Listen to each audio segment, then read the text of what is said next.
hello there, ladies and gentlemen, and welcome to another edition of the Mr. Warren Hayes Show. I am Mr. Warren Hayes, and we are about to talk about professional wrestling right here on youtube.com/Mr. Warren Hayes. If you're watching this on demand right now, look, it's really awesome, and I appreciate it. Leave a like. We record this every Tuesday night, 7 p.m. Eastern. So if you ever decide to pop in live, we goof off before actually talking about pro wrestling. We have a nice little time together. So if you ever have the inclination, you ever have the time, 7 p.m. Eastern on Tuesdays, that's when we record the magic. That's where it all happens. So we have the live chat, we have the community. It's a lot of fun. If you ever have the chance to do it, that's fine. But otherwise, listen, I appreciate you watching this on demand or listening to this on your favorite podcast application, Apple Podcasts, Spotify, Stitcher, etc. Listen, 5-star reviews, 5-star ratings, all that stuff helps grow the podcast, and I would appreciate any tiny little granular bit of help in that degree, to that level. I would appreciate it a great deal if you wouldn't mind leaving one of those. Thank you very much in advance. If you like wrestling and I like wrestling and everyone likes wrestling and likes to talk about wrestling, join the Mr. Warren Hayes Show Discord. Join like-minded fans. Just click the link in the description. We would love to have you. It's a good place. It's a good time. 24-hour wrestling talk. You never get bored. Plus sports and movies and TV and video games and all that stuff. Come and join us. Also join me on Thursdays for my Dynamite reviews. We review the previous night's Dynamite every Thursday. So again, if you subscribe to YouTube or if you subscribe on your as a podcast, you will never miss any of those. Are always here. So, as it stands for today, though, on the podcast, well, listen, lots of New Japan talk. I'm going to be reviewing New Japan Dominion. I'm going to talk about the big news coming out of New Japan, out of the Dominion show at Osaka-jo Hall from this past weekend, including the reveal of the field of the G1 33. We're also going to talk about a few bits and bobs of WWE news. It's a New Japan heavy show. Get into it. There's a lot of good stuff. And then, a little hype for Forbidden Door as well. We're getting there. 2 weeks away. So we got to start talking about it a little more seriously. So that's why this is all part of the weekly wrestling inspection.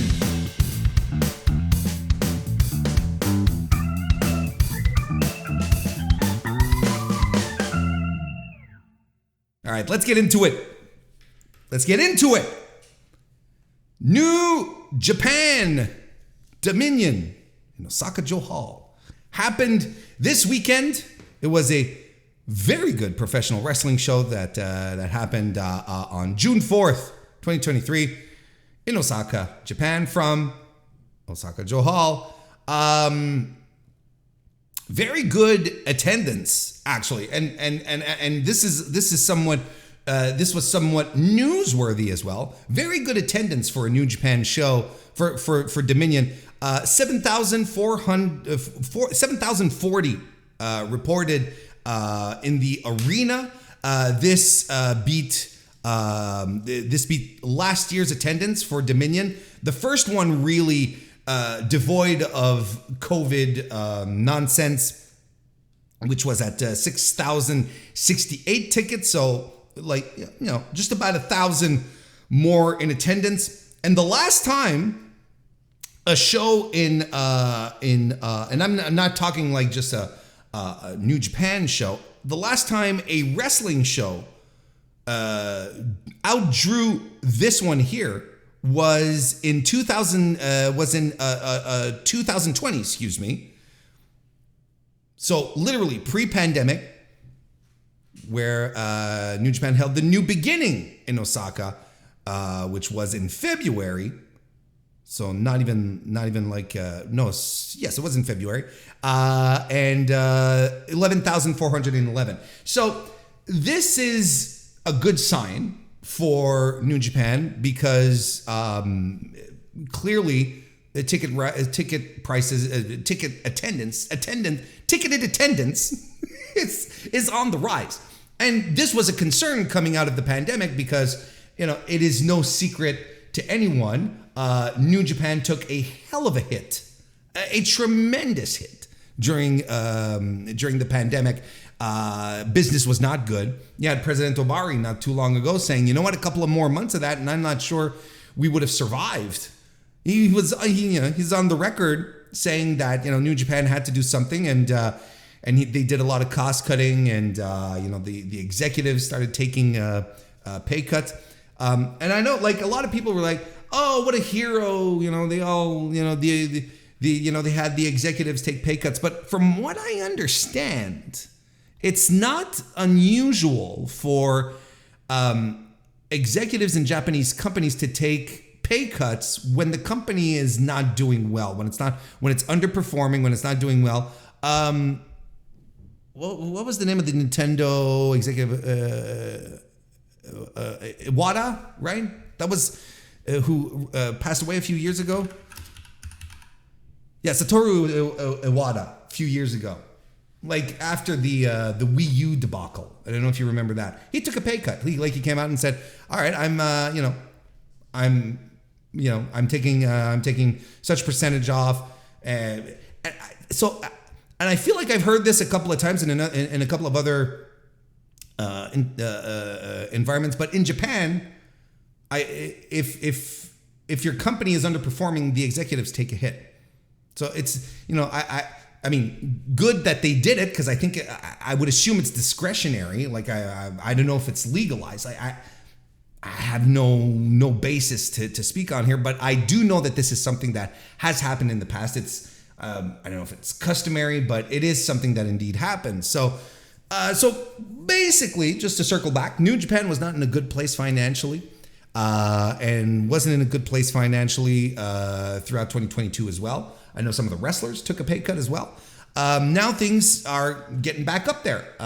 New Japan. Look, New Japan is back, and I know this is like it's a meme to say, when you like something and it has a bit of a slump, but then it starts really getting good again, or if it's always been good and it's just getting better, you just say, New Japan is back. I said it last week on the review. AEW's back. They had a couple of months where shows were Then last week they have just an explosive show, and I'm like, all right, the AEW's back. But we can say this with our whole heart when it comes to New Japan. New Japan is back. It's back financially. It's definitely back. It's getting back to where it was anyway. And creatively, athletically, entertainingly, it is absolutely back, because it was in a slump. And, it is objectively okay to say New Japan was not good during the pandemic, because it was very difficult to get into it. There were a couple of shining moments that happened throughout the ordeal, right? We had Shingo versus Ospreay. Never forget.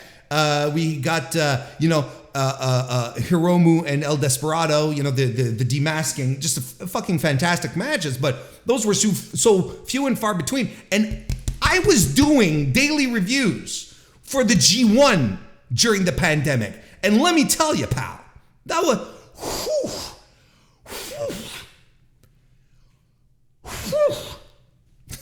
That was a tough one to get through, and tried to stay optimistic. Tried to say, you look for the silver linings, but those, it wasn't the G1s of old. It wasn't super exciting, and you can't blame the wrestlers either for finding it hard to work in front of empty crowds, or all these very small COVID restricted audiences. The clap crowds, as we like to call them.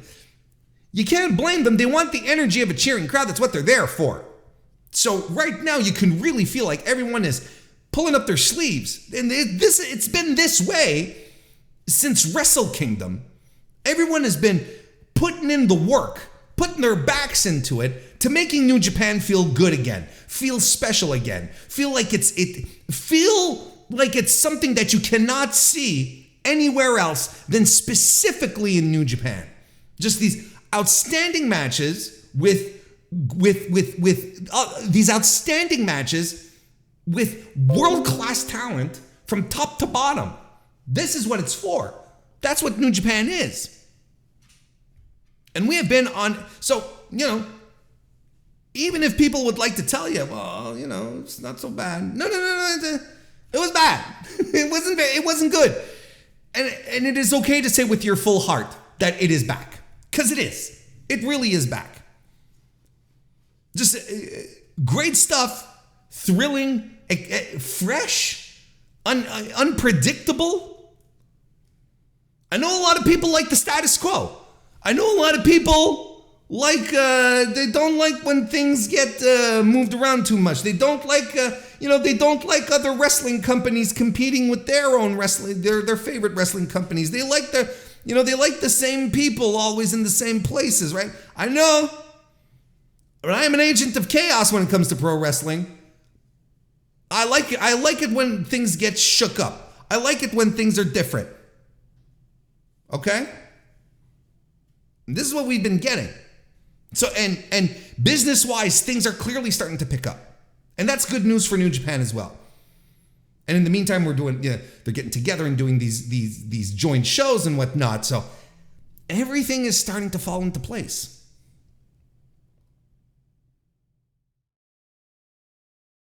And Dominion was another great show. It was another great pro wrestling show. Like I said, yeah, great wrestling. Eventful, newsworthy, everything you want out of a pro wrestling event. What do you want from me?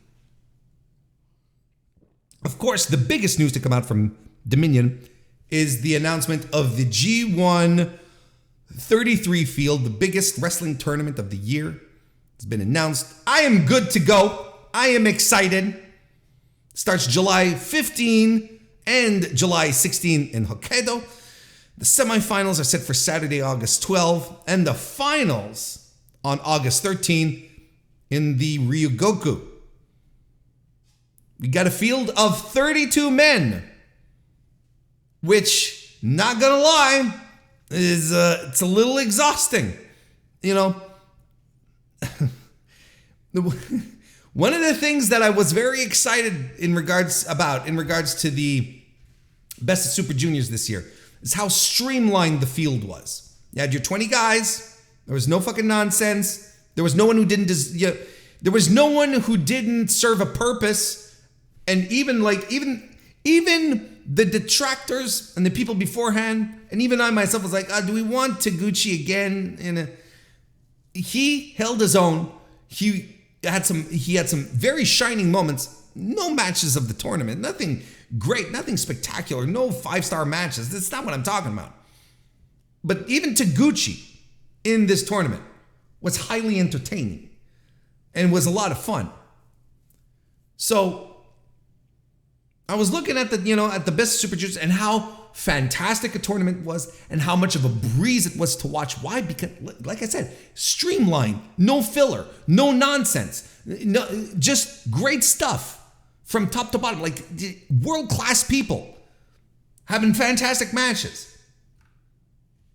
I was excited about it, and I think this is going to go down in history as one of the best of Super Junior tournaments that New Japan has put on.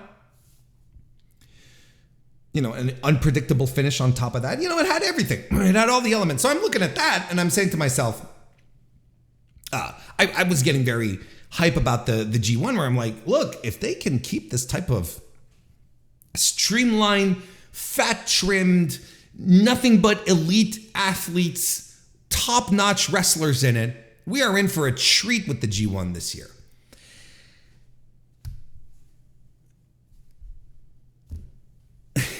And that's not exactly 32 guys is not exactly trimming the fat.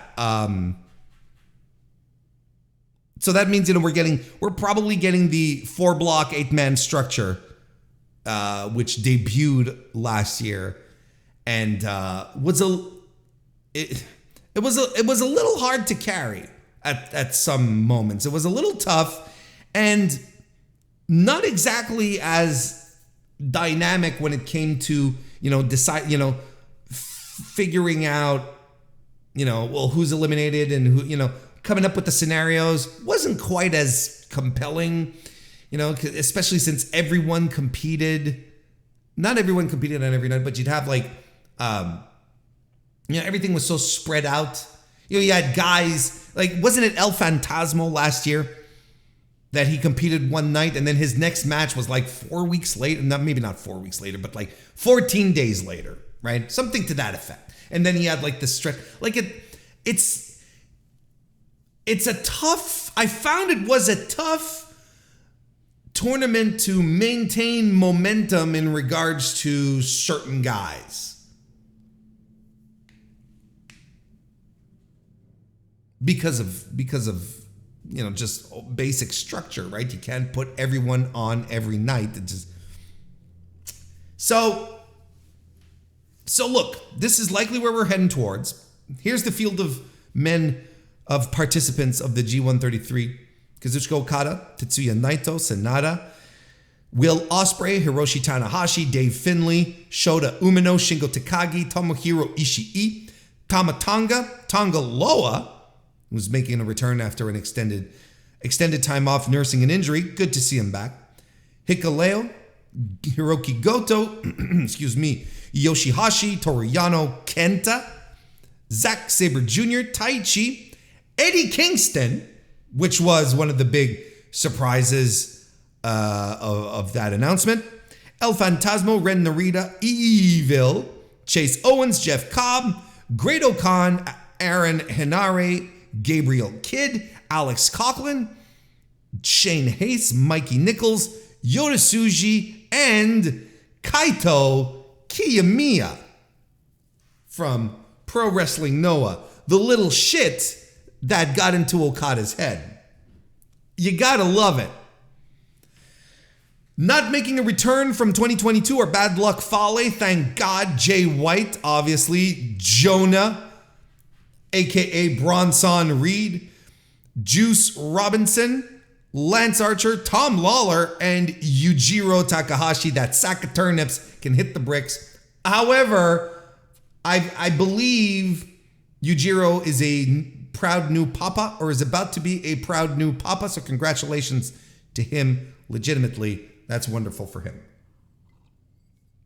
I will admit, little surprised that there is basically no New Japan Strong representation here. I mean, okay, we can argue, with the Gabriel Kidd and Coughlin and all that, but we're going to get to those in a second. But yes, but not really anymore. I'm surprised Tom Lawler didn't do it again. I think Tom was super over last year. I thought he had a good G1 and he was super over. I don't know. It's a weird one to me, that one. So the new folks added this year are Tonga Loa, as we mentioned, added as opposed to 2022 is what I mean. Tonga Loa, Alex Coughlin, Gabriel Kidd, Hikuleo, Mikey Nichols, Ren Narita, Shane Hayes, Shota Umino, Yota Tsuji, and of course, Eddie Kingston and Kaito Kiyomiya. So lots of new guys here. No one that you can outright say is a slouch. Like outside of maybe Toru Yano, where you know exactly what to expect. You're not, he's not Mr. Competition. I would say that, it's not as cut and dry as in past years where you're like, you'd fight Toru Yano or you'd fight Bad Luck Fale and it's like, okay, well, that's your night off, and, here comes one of the worst matches of the tournament. But yeah, look, we'll talk about that in a second. I want to talk about the surprises, about the unexpected outsiders that are entered this year. Eddie Kingston from AEW. I, for one, am excited to see Eddie in this environment. He got a big shout out from Jun Akiyama on Twitter, which Eddie must be ecstatic about. He's going to thrive here. Like I think this is the kind of thing that Eddie wants and needs. I think he needs to fight. He's, you've always got the feeling that, the nonsense and the politics and all of that, he's not into it. He hates it, probably gets really under his skin. And maybe TK is like, hey, why don't you go to Japan for like 2 months? Because he's going to be at the Independence show, or a month and a half anyway, because he's going to be at the Independence Day show, right? So he's going to fly in there. Maybe he's going to stick around, right? He's going to go train and whatnot, whatever. TK's like, yeah, go. Go while, I'm dealing with Phil here. You just, maybe TK saw this as a golden ticket. Where he's just like, yeah, it's fine. Go. And I love Eddie, don't get me wrong. So I think he's going to have a good time. He's going to enjoy being there. I think he's he's probably going to have one. He's going to have one really great match, right? Like imagine if he's in a block with Ishii, right? If he's in a block with a guy like in a block like with Taichi, like I feel like he'd get. Like Taichi and him would get the best out of each other. Just go nuts. I think if he's in a, if he's in a block with Narita, I think Narita's another guy he feels he could go nuts on. I would actually like to see David Finlay. Finlay's whole thing is like, I'm a savage, I'm violent, and this is what they're pushing towards, right? Well, now, it'd be put up or shut up time for Finlay. If they want to push Finlay as this we'll use this terminology, this savage on the roster, he's got to start acting like one. He's got to start fighting like one. You put him in a match with Eddie Kingston, it could be a very determining one for him, where if it's like, okay, put up or shut up kind of thing, right? And I also think that Eddie Kingston is a great addition to get Western fans interested in the G1 as well, because Eddie has very, very vocal, very passionate fans. People love Eddie. So, I'm not saying that is he going to be the guy who's going to drive tens of thousands of new subs? No, he's not going to be a Mercedes Moné, but I think he's going to at least, I'm not talking necessarily drive new business, but he will absolutely get the Western fans interested. People will be interested to find out how Eddie Kingston is doing in this tournament. And you can't blame that, right? And, most announcements that happen in the world of pro wrestling, it got people mad.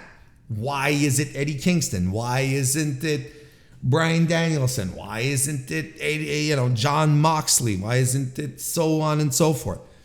And why aren't there more AEW guys? Which is something I heard quite a bit about, right? And, my freakazoids, I say this with love, calm the fuck down. New Japan is not AEW developmental. And both companies have to first and foremost look after their own personal interests, right? With the summer that AEW has on its that it has stacked right now, and we're going to probably talk about it in a little bit, in regards to everything that's happening with the return of CM Punk, with Forbidden Door, with Wembley, with the potential All Out, with all the shows in the meantime, the shows in Canada that not necessarily aren't drawing well. It's got to be an all hands on deck kind of situation. If you're Tony Khan, and you have, I don't know, let's just throw out a name here, Adam Page. I'm not saying that Adam Page wanted to get in on the G1, but let's just say, we probably didn't, but let's just say, he's like, I want to go to Japan and do the G1. He's like, brother, no, you're a star here. I need you here.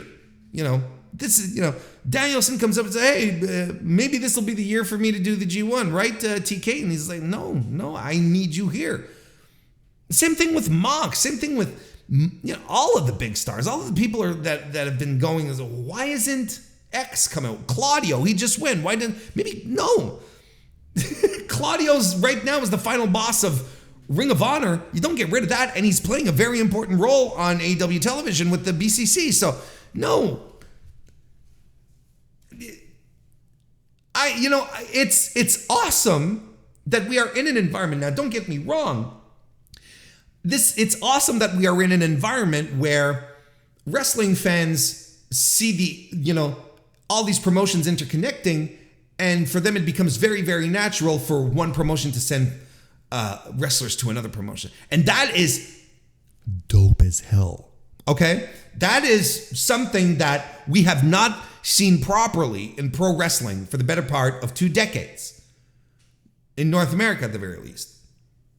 So this is exciting that people get all worked up. And they're like, look, G1 is coming. You got to send some AEW guys. And there's only one guy who goes and they're like, this sucks. Why isn't there more? I think it's great. But we also have to take a step back and realize that these promotions are businesses and they have to feed their own business goals first and foremost before they start working with their partners. Eddie Kingston is honestly a fantastic choice. He's not involved in anything significant coming off of over the past couple of months, like anything of any big storylines. Sure, he's popular, he's over, absolutely, but he hasn't been a cornerstone to anything in AEW right now. So technically, he's free. Creatively, he's free. And I hinted at it. We know how. We know the stories, and Eddie's been very vocal about it himself. Maybe it's good that for a while the dust settles with the return of Phil and so on and so forth, maybe it's good that he's not around and that he's off, and he's off in Japan doing what he loves to do without any nonsense and compromise and having to deal with locker room politics. Maybe this is all good for him. So it's a good fit. But, it's not a dump for AEW talent. Just like the opposite is true as well, right? It's not like Gato's like, hey, do you think you could push this guy for me? Tony Khan's like, hang on, wait a minute, brother, kind of thing.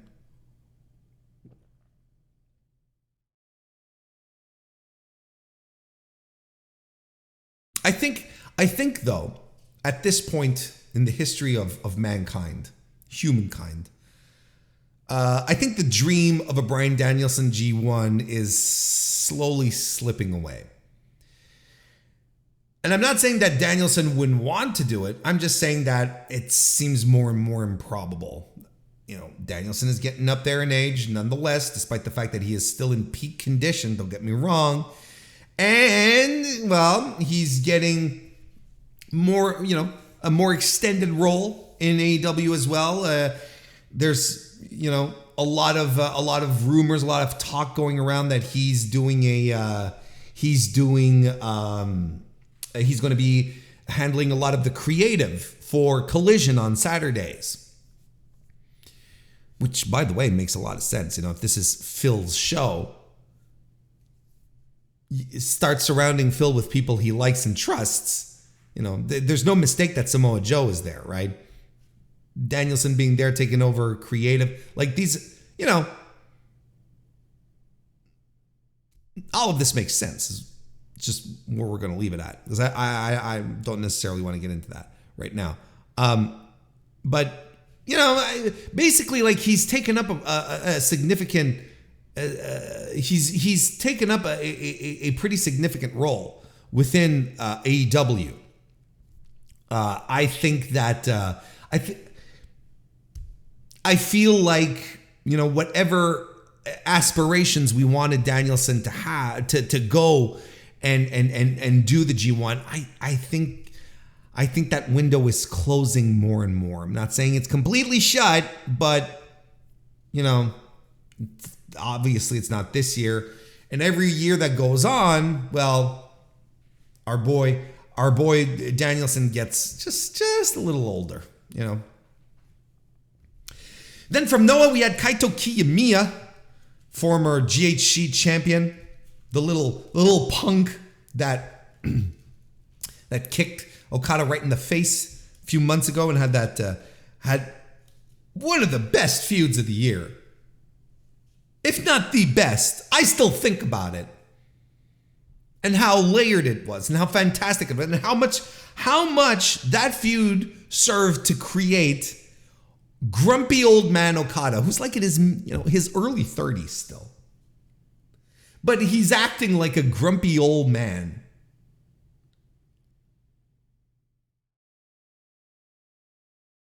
And I think this one came to as a surprise to most people, and especially if you hear the reaction that the Osaka crowd gave when they announced them. It was an audible shock. It's like, oh, because they all know what this means. They look, rival promotion, Noah coming in, so on and so forth. Cyber fight, blah, blah, blah, blah, blah. But they also, they also know about, this is the, public enemy number one for Kazuchika Okada. He hates this guy, and he humiliated him. Now, Kiyomiya is coming into New Japan's territory to work their tournament, this grueling month-long tournament. The story here already rules. Is fantastic. Where Kiyomiya is coming in, and he's going to prove that he is deserving of the attention of Kazuchika Okada, that he's not a slouch.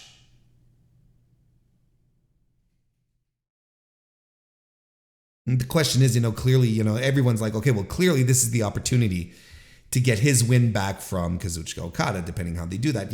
We were sort of talking about it. I don't remember who we were chatting about it, but wouldn't it be great if Okada ended up with a block made up mostly of young up and comers, right? Wouldn't that be fantastic? With all these young guys, you get, he's got a block with Kiyomiya, with Shota Umino, with Ren Narita, with, throwing Gabriel Kidd, Coughlin. And he's throwing all of these guys around, until he gets to Kiyomiya. And Kiyomiya scores the big pin on Okada. Maybe this is how he gets his win back. I mean, look, there's been talk. There's been talk that whether or not Kiyomiya might be New Japan bound, right? He might be. And frankly, there's precedent for this kind of stuff happening in Japan where, a guy goes on loan to another promotion and he doesn't come back. He just stays there. There's precedent for that kind of stuff to happen. And, Kaito is, he's a little disgruntled with how he's been handled in Japan and how the younger guys are handled in Japan, in Noah, how he's being handled and how the younger guys have been handled and so on and so forth. I don't think Noah isn't necessarily, although, the tide has started to turn, shocker, surprise, now that Muda's gone. The tides are starting to turn and, there's a focus on, the actual people who can still go. There's much more of a focus on that level. So I think that,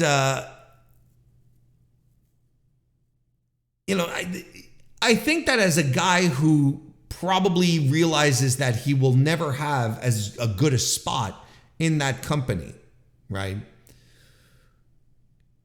Looking over at what's happening in New Japan right now, where they are clearly youth focused, they're pushing a whole bunch of new guys. They're putting new guys in new situations. He's probably like scratching his chin, wondering what the hell he's still doing in Noah.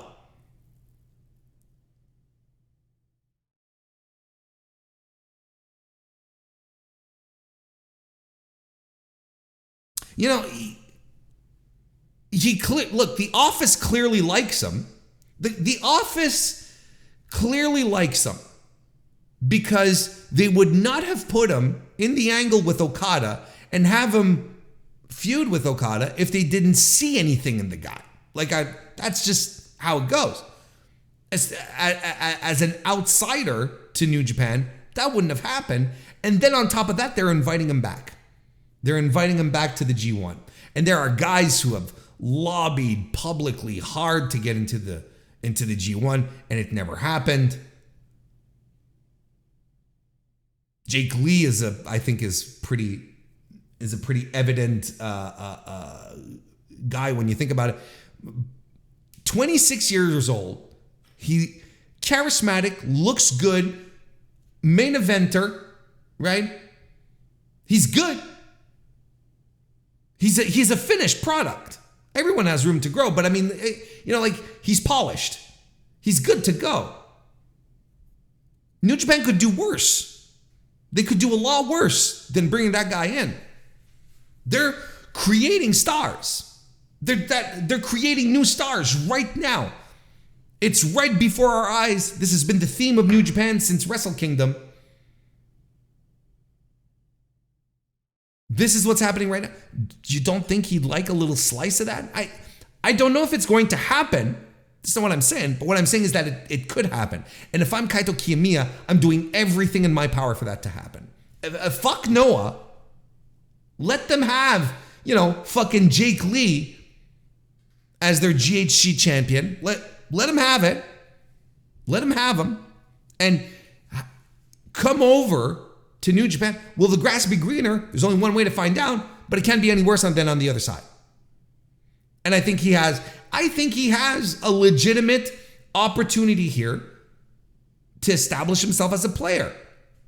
Now, here's another thing to think about as to whether or not it could happen. I think the main deterrent as to why it might not happen is because everyone's playing nice with each other right now in Japan.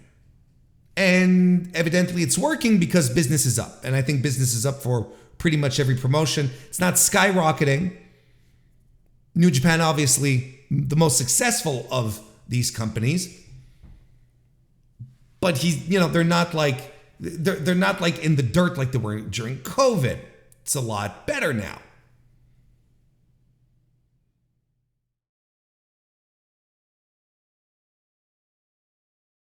So since everyone is playing nice with each other, is this the moment for New Japan, if you prefer, for Bushiroad to steal a guy off of Cyberfight? Is this the moment to start doing these kinds of shenanigans? And are we stealing a guy off? Or, I don't know what Kaito Kiyomiya's contract status is. Lots of guys in Japan work without a contract. And trust me, more than you probably realize, and probably some names would shock you if you found out. Like, really?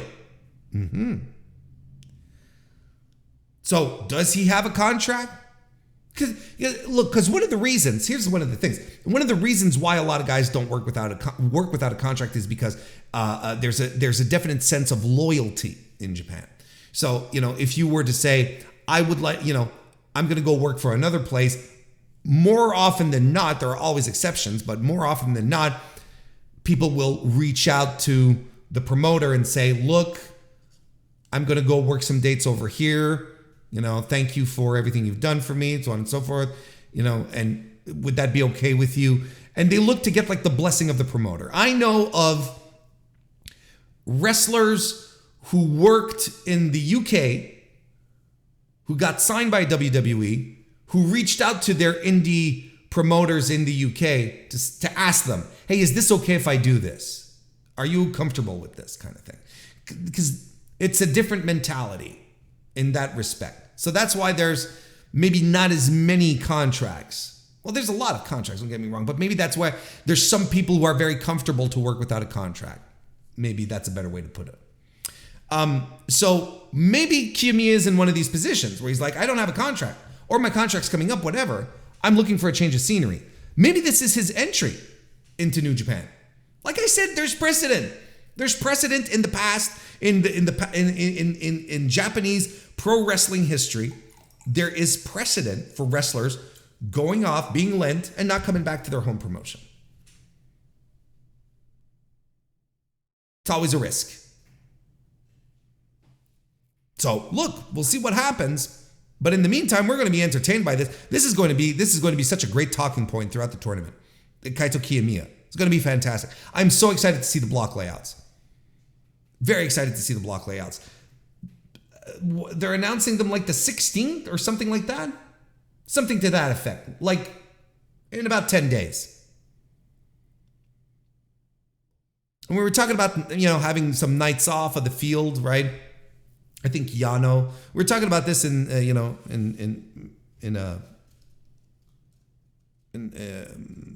couple of nights ago.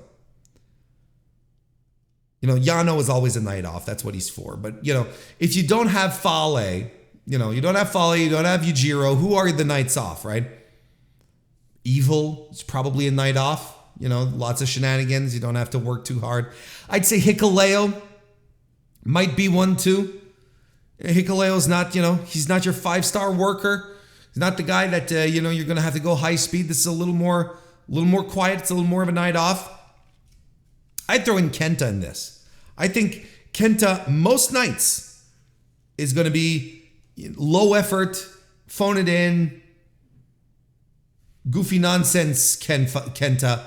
And then they'll probably, depending on the nights, depending on who he's in the block with, and I'll probably point them out to you once we get the block layouts. I'll probably say Kenta's going to work hard against this guy, and the rest it's going to be soft. I think we've got 4 guys to cover the 4 blocks that you can consider to be the night off for that block. Yano, Hikuleo, Evil, Kenta. So that was some big news. The other big news that came out of Dominion was Bryan Danielson popping up on the Tron thing on the big screen, challenging Kazuchika Okada to a match, which was confirmed earlier today, I should say, as when we're recording this, to happen at Forbidden Door 2. Now, I don't know what to tell anyone at this point. This is exciting. This is a literal dream match. If I'm not mistaken, these 2 men have never fought. They have never stepped into a ring together. They've never fought each other. And we're not seeing them early in their careers, when they're, a couple of years in the business, and we're not seeing them, down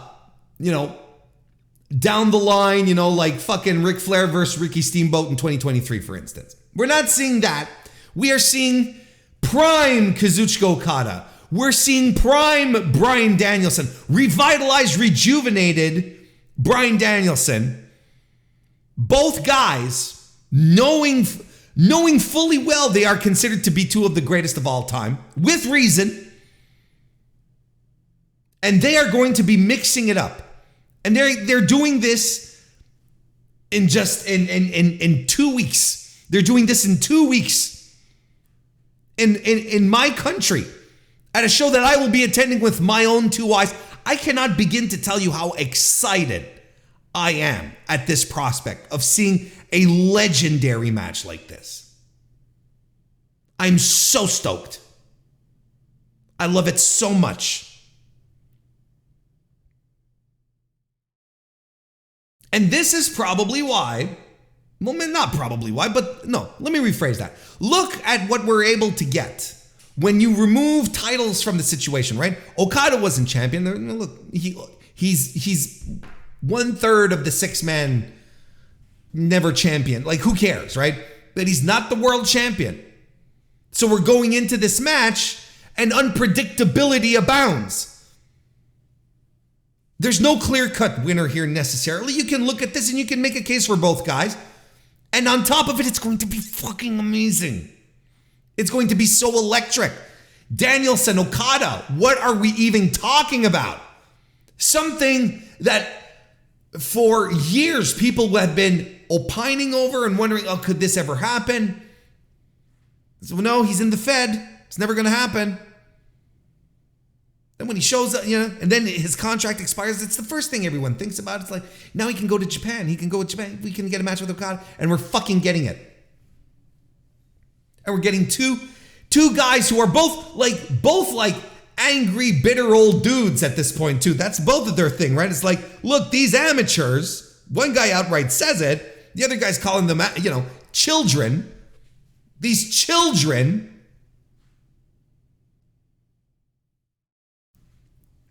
and they're going to step into this ring and they're going to put on a masterclass. They're going to do something absolutely fantastic. And you know what? I'm going to tell you something. I'm going to tell you this right now. I don't give a shit if there's a story or not. You know why? Because sometimes pro wrestling can be all about putting on a fucking cool match. And I don't give a shit about a story. There is nothing you can do. Nothing you could have planned, set up, and executed that is just cooler than the announcement of Bryan Danielson and Kazuchika Okada. Anything else is artifice and unnecessary.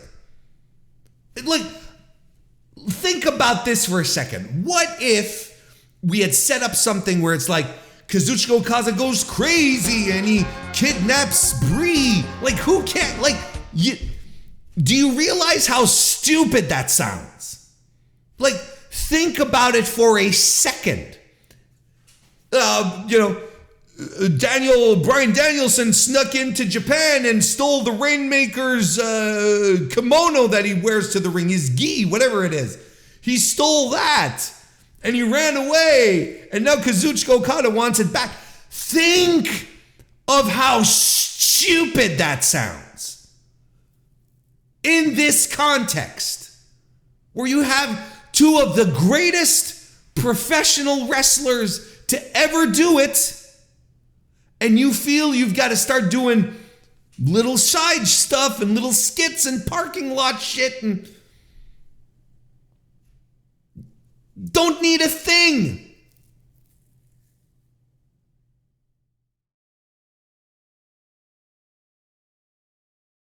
I think this rules. And anyone who's like, what's the story? Don't listen. Look, if you're still on Twitter, God bless you, because you should all delete the fucking app. It's a fucking mess.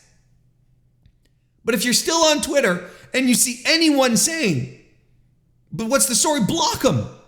Block them. You don't need them. You're not that kind of fan. You don't need this kind of bullshit. You just want cool matches. You want cool wrestling. You want things that make you genuinely excited.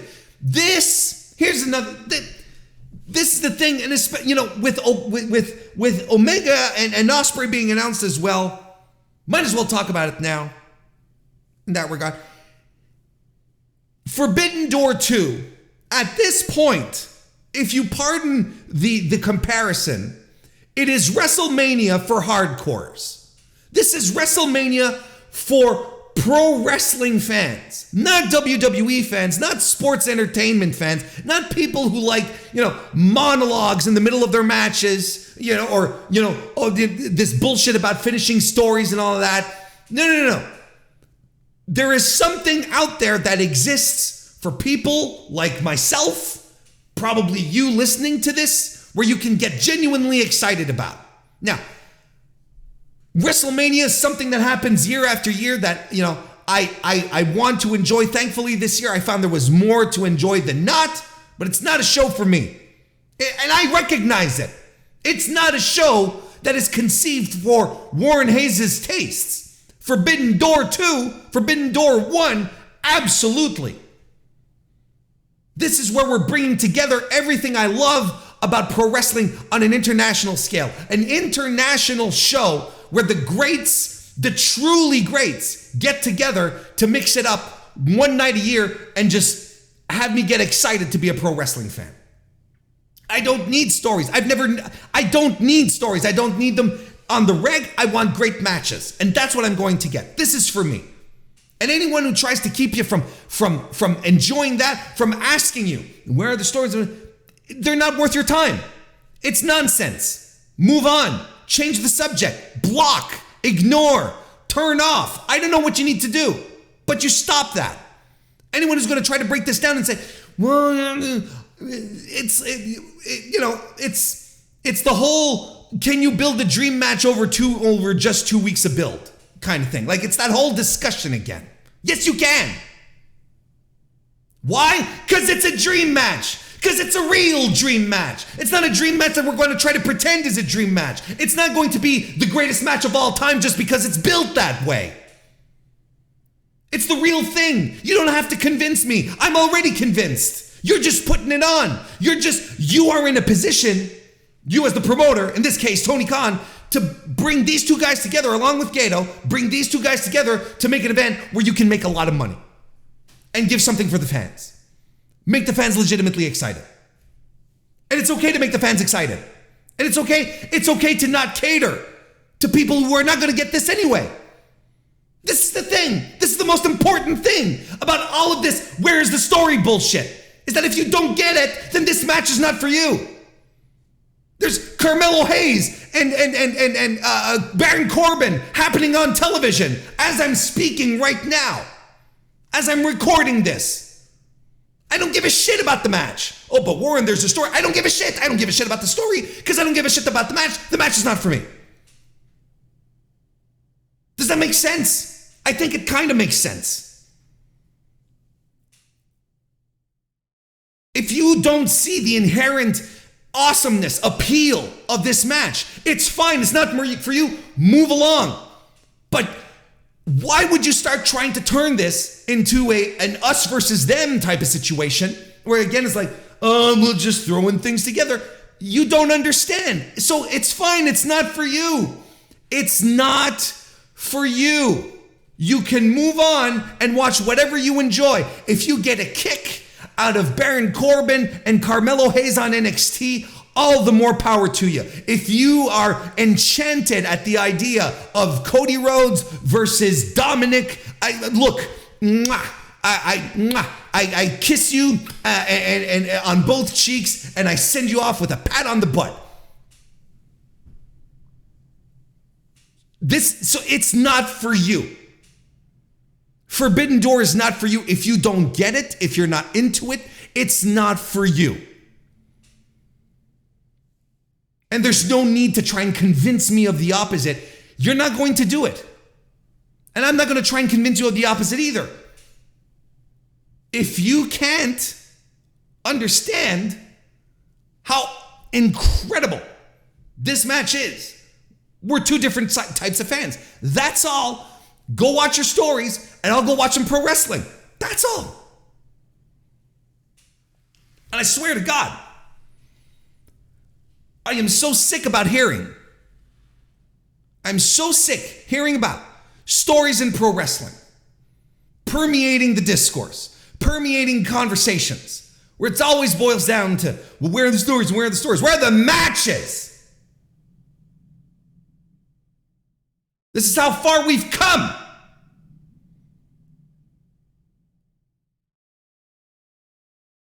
Everything is, we've lost the plot. The story is a support to the match. It is not the opposite. I can't get involved in the match if there's not a story.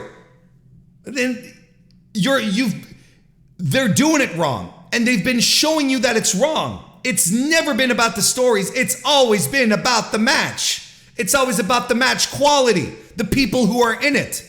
Who cares what they are fighting about?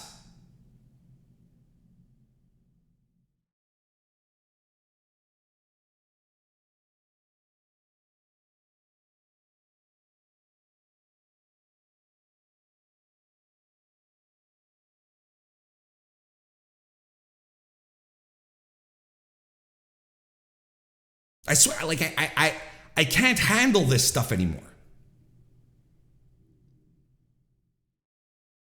I can't handle talk about where's the story anymore. I just can't do it. We've completely lost the plot over pro wrestling. WWE has won in so many ways. Where's the story? Where's the story? I can't see it. Unless there's people spelling it out for me for 15 minutes in the ring with a microphone in their hand. I don't see the story. It's pro wrestling. We're not watching, Wes Anderson films here. This isn't chock full of symbolism and subtlety. It's pro wrestling. Let's get into it. IWGP United States Heavyweight Title #1 Contendership Match Finals. Will Ospreay defeated Lance Archer to become the #1 contender. Great opener. Just a fantastic opener. Lance Archer gets the jump on Will Ospreay at the bell in a way that would make Minoru Suzuki so proud. You can take Suzuki-gun out of the world, but Suzuki-gun continues to live on. This was perfectly worked with Archer being the beast that he usually is. Ospreay kicks out of a blackout, lands 4 hidden blades to put Archer down for the win. This was good. This was a good, solid opener, and crazy that they're opening with, Will Ospreay opening up the show. Just completely wild to me, especially when you consider that, we were just getting your run-of-the-mill 8-man tag after. Now, this easily could have been second, but no, this is what they decided to open with. I don't know if this is a sign that New Japan is going down the more North American route these days where, your opening match is a hot match to get people into it, Whereas years ago, your first match was the curtain jerker, right? It was like, one of the worst matches on the card. And I don't know, it's interesting because, everyone's like, oh, it's the curtain jerker is the opening match. That's usually for years, right? It's like, oh, you're the opener, you're opening the show, you're down on the totem pole. This, no one really cares about your match, so on and so forth. But in reality, the second match on the card was usually the match where the promoter would just throw stuff together and be like, okay, this is where we're going to throw things at the wall and see what sticks, right? Because you get your opener, you got people warmed up, you've got you're moving slowly into the mid card to get people more and more excited. So usually the second match would be like a local guy that you're trying out, or a guy who's just new in, fresh from another territory that you want to give some exposure to, and you're not quite sure what to expect. It's just like it was a position that the promoter would put 2 guys in that he just didn't know what to expect. He didn't know how the crowd was going to react. He didn't know if these guys were any good, really. So historically speaking, the second match on the card was usually the more iffy of the two between the curtain jerker and that one, which is interesting. I don't know. Anyway, I enjoyed this, and after the match, of course, Will Ospreay gets on the mic to challenge Kenny Omega. Well, not to challenge him, but to tell him he's coming after him. He's coming after him in Canada. I'm going into your territory, he said. Then he cuts a promo saying all Canadians are assholes, right? It's like Chris Jericho, asshole. Kenny Omega, asshole. Don Callis, asshole. He said, everyone says you guys are really nice, but all the Canadians I know are assholes. And I'm like, sure, I'm William Ospreay. I will not stand for this. I'm going to come to Toronto, Forbidden Door, and I will brandish a strongly worded petition that I will have multiple signatures on, at least 1,000 of people who strongly disagree with your terms.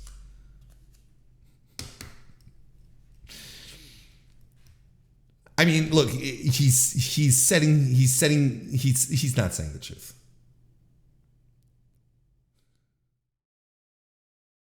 He's setting up himself as to be a heel, right? In Canada. That's what he's doing here. There's no big secret to this.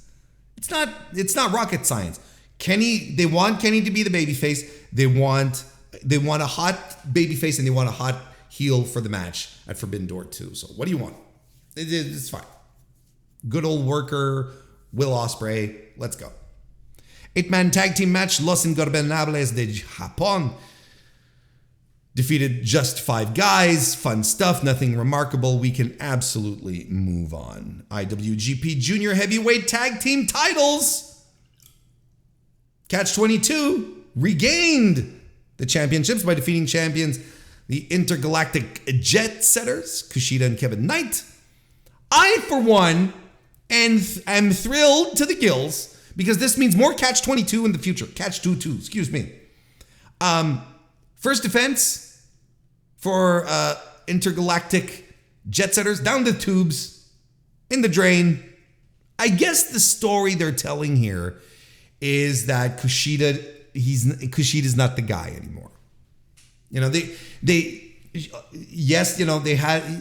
the big tag team win before Best of Super Juniors, right? They took him off Akira and TJP. And then Kushida loses practically all of his matches in the tournament.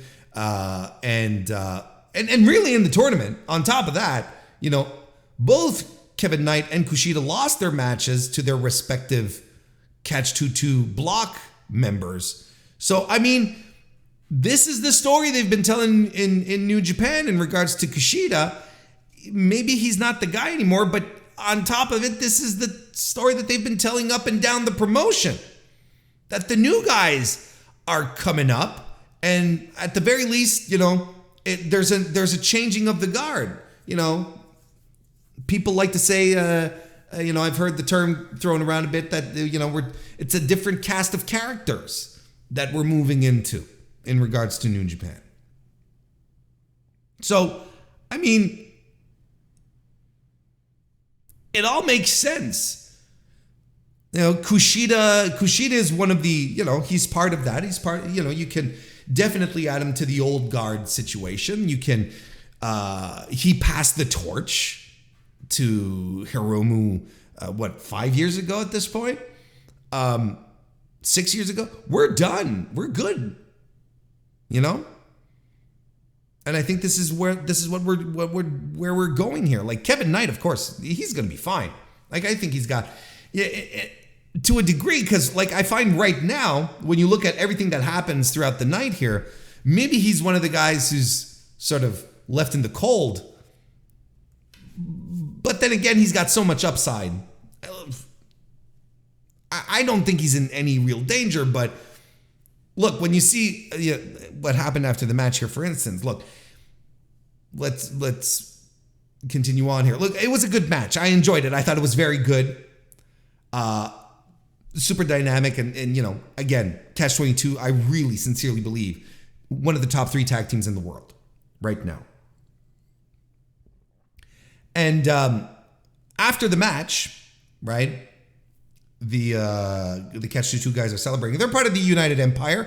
They came to the ring. They were cornered by Dan Maloney, who Chris Charlton during commentary was telling us that he had requested an extension. You know, he was done with Best of Super Juniors, but he wanted to stay in New Japan a little longer to corner his boys here, Akira and TJP. Clark Connors comes out after the match, you know, and you're like, oh, he's coming to challenge for the titles. Who is his partner? Well, Dan Maloney attacks Catch-22 from behind, turns on the United Empire, and joins Bullet Club.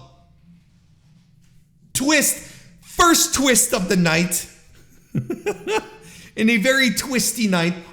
Look, I know a lot of people were very down, and I myself was very down on Dan Maloney when he started off the Best of Super Juniors. We were all kind of like, okay, he's a guy. He's a guy. And that's pretty much it. As the tournament progressed, he got a lot more confident, right? You could tell that he had found his sea legs and he was ready to go, and his matches were absolutely improving. So clearly this excursion that he had in New Japan is going to extend a little bit, and he's going to be a member of Bullet Club on top of it all.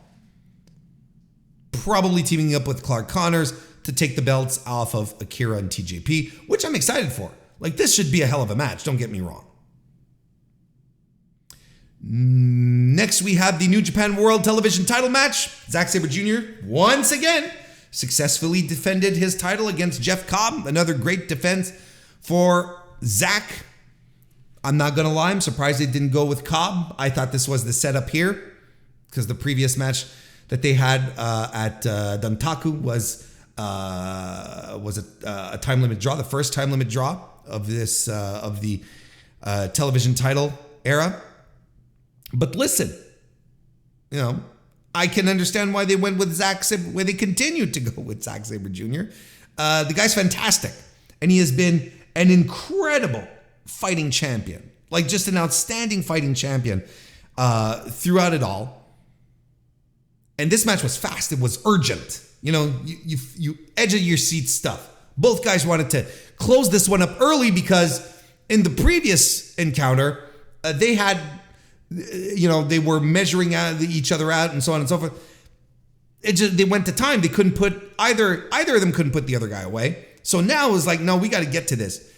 And if the previous match was their feeling out process, they came in here with a game plan. Both of them did. And Cobbs was very clear, just like, I gotta come really, really hard at this guy as quickly as possible. Hell, he even broke out some submission offense here as well. Just some great reversals by Zack Sabre Jr. throughout as well. Just a really good, solid, good pro wrestling match. And the finish was a Tour of the Islands reversed into a crucifix bomb that really didn't go time. Under 9 minutes. Good match. I thought this was very good. And we're getting up to the mid-year, the half of the year. A lot of people think June 1st is that, we're past the halfway point of the year. Nope, it's June 30th. But I know a lot of people have actually started putting out, the best matches of the first half of the year. It's like, wait till July, you stupid. So, if I'm thinking of putting a list of, putting a list of my wrestlers of the year so far. And, there's a couple of people on that list. I think Zack Sabre Jr. is one of them because he's been an absolute workhorse. He's been an absolute workhorse and delivering on these defenses. Look, I know we can all get smarmy and talk about how, but when the TV title was announced, it was supposed to go to young. They said it was a title to showcase young new talent one, and now they have it on Zack Sabre Jr. who's no spring chicken. Yeah, who cares?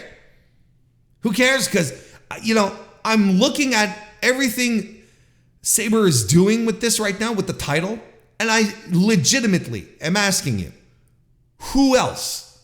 Like, if you were going to put this on one of the new up and comers, who would it be? Who would it be? And who would have such a consistent series of great matches, both in Japan and in North America and in Europe on top of that? Who? Shota Umino? No, I don't think so. Ren Narita? Nope. Oleg Boltin? If he takes a break from eating barbecue, sure.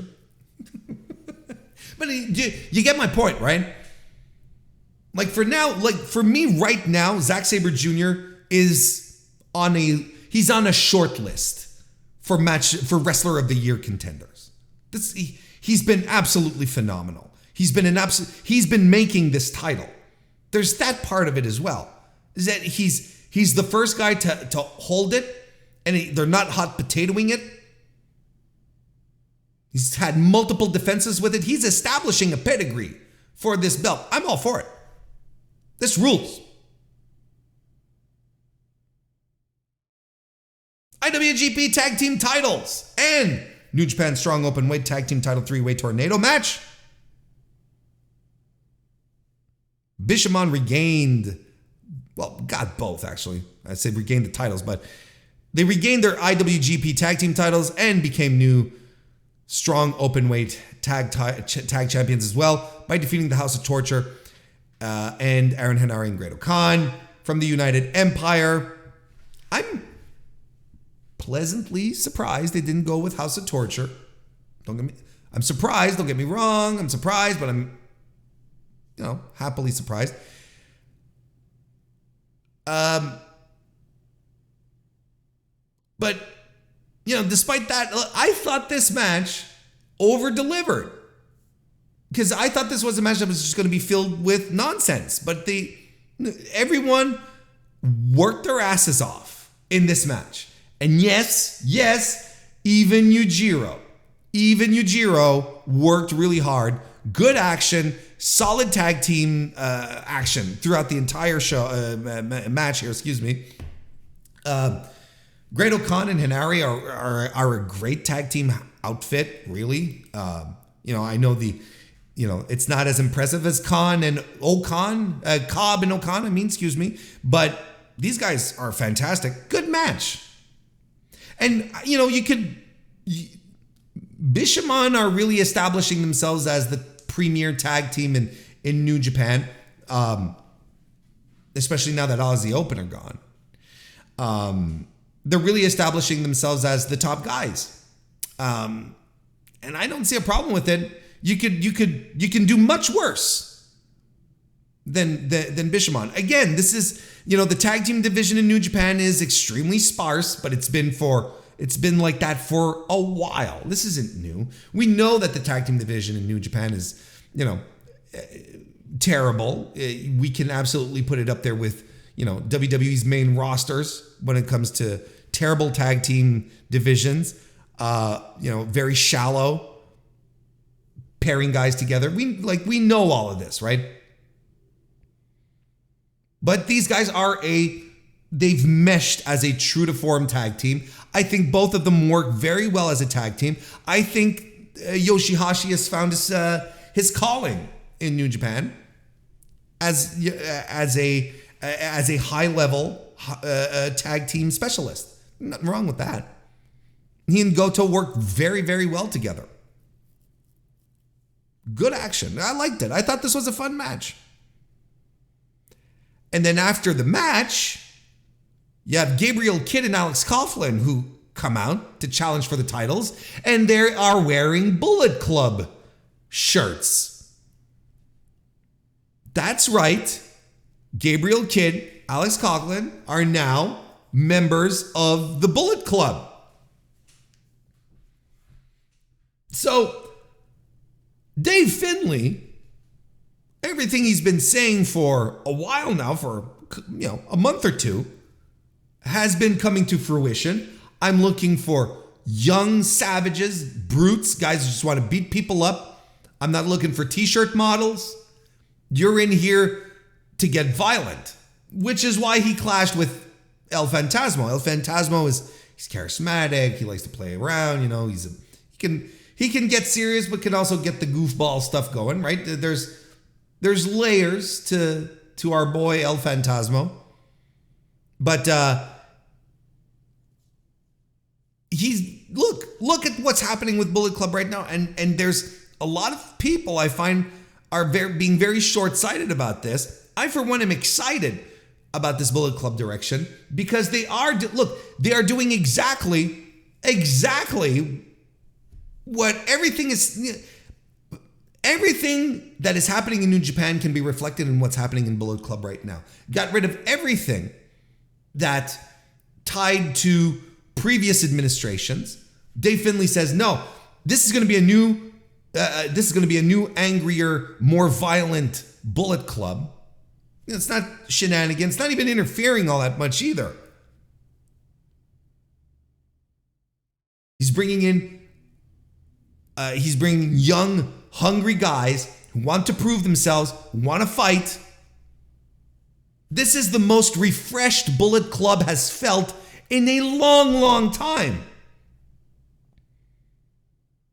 For a very, very long time. It's really starting to feel now like it is indeed Dave Finlay's Bullet Club. It's starting to feel like he's really putting his stamp on it, as opposed to just moving on and, business as usual. It's not, this Bullet Club is not business as usual. It's anything but business as usual.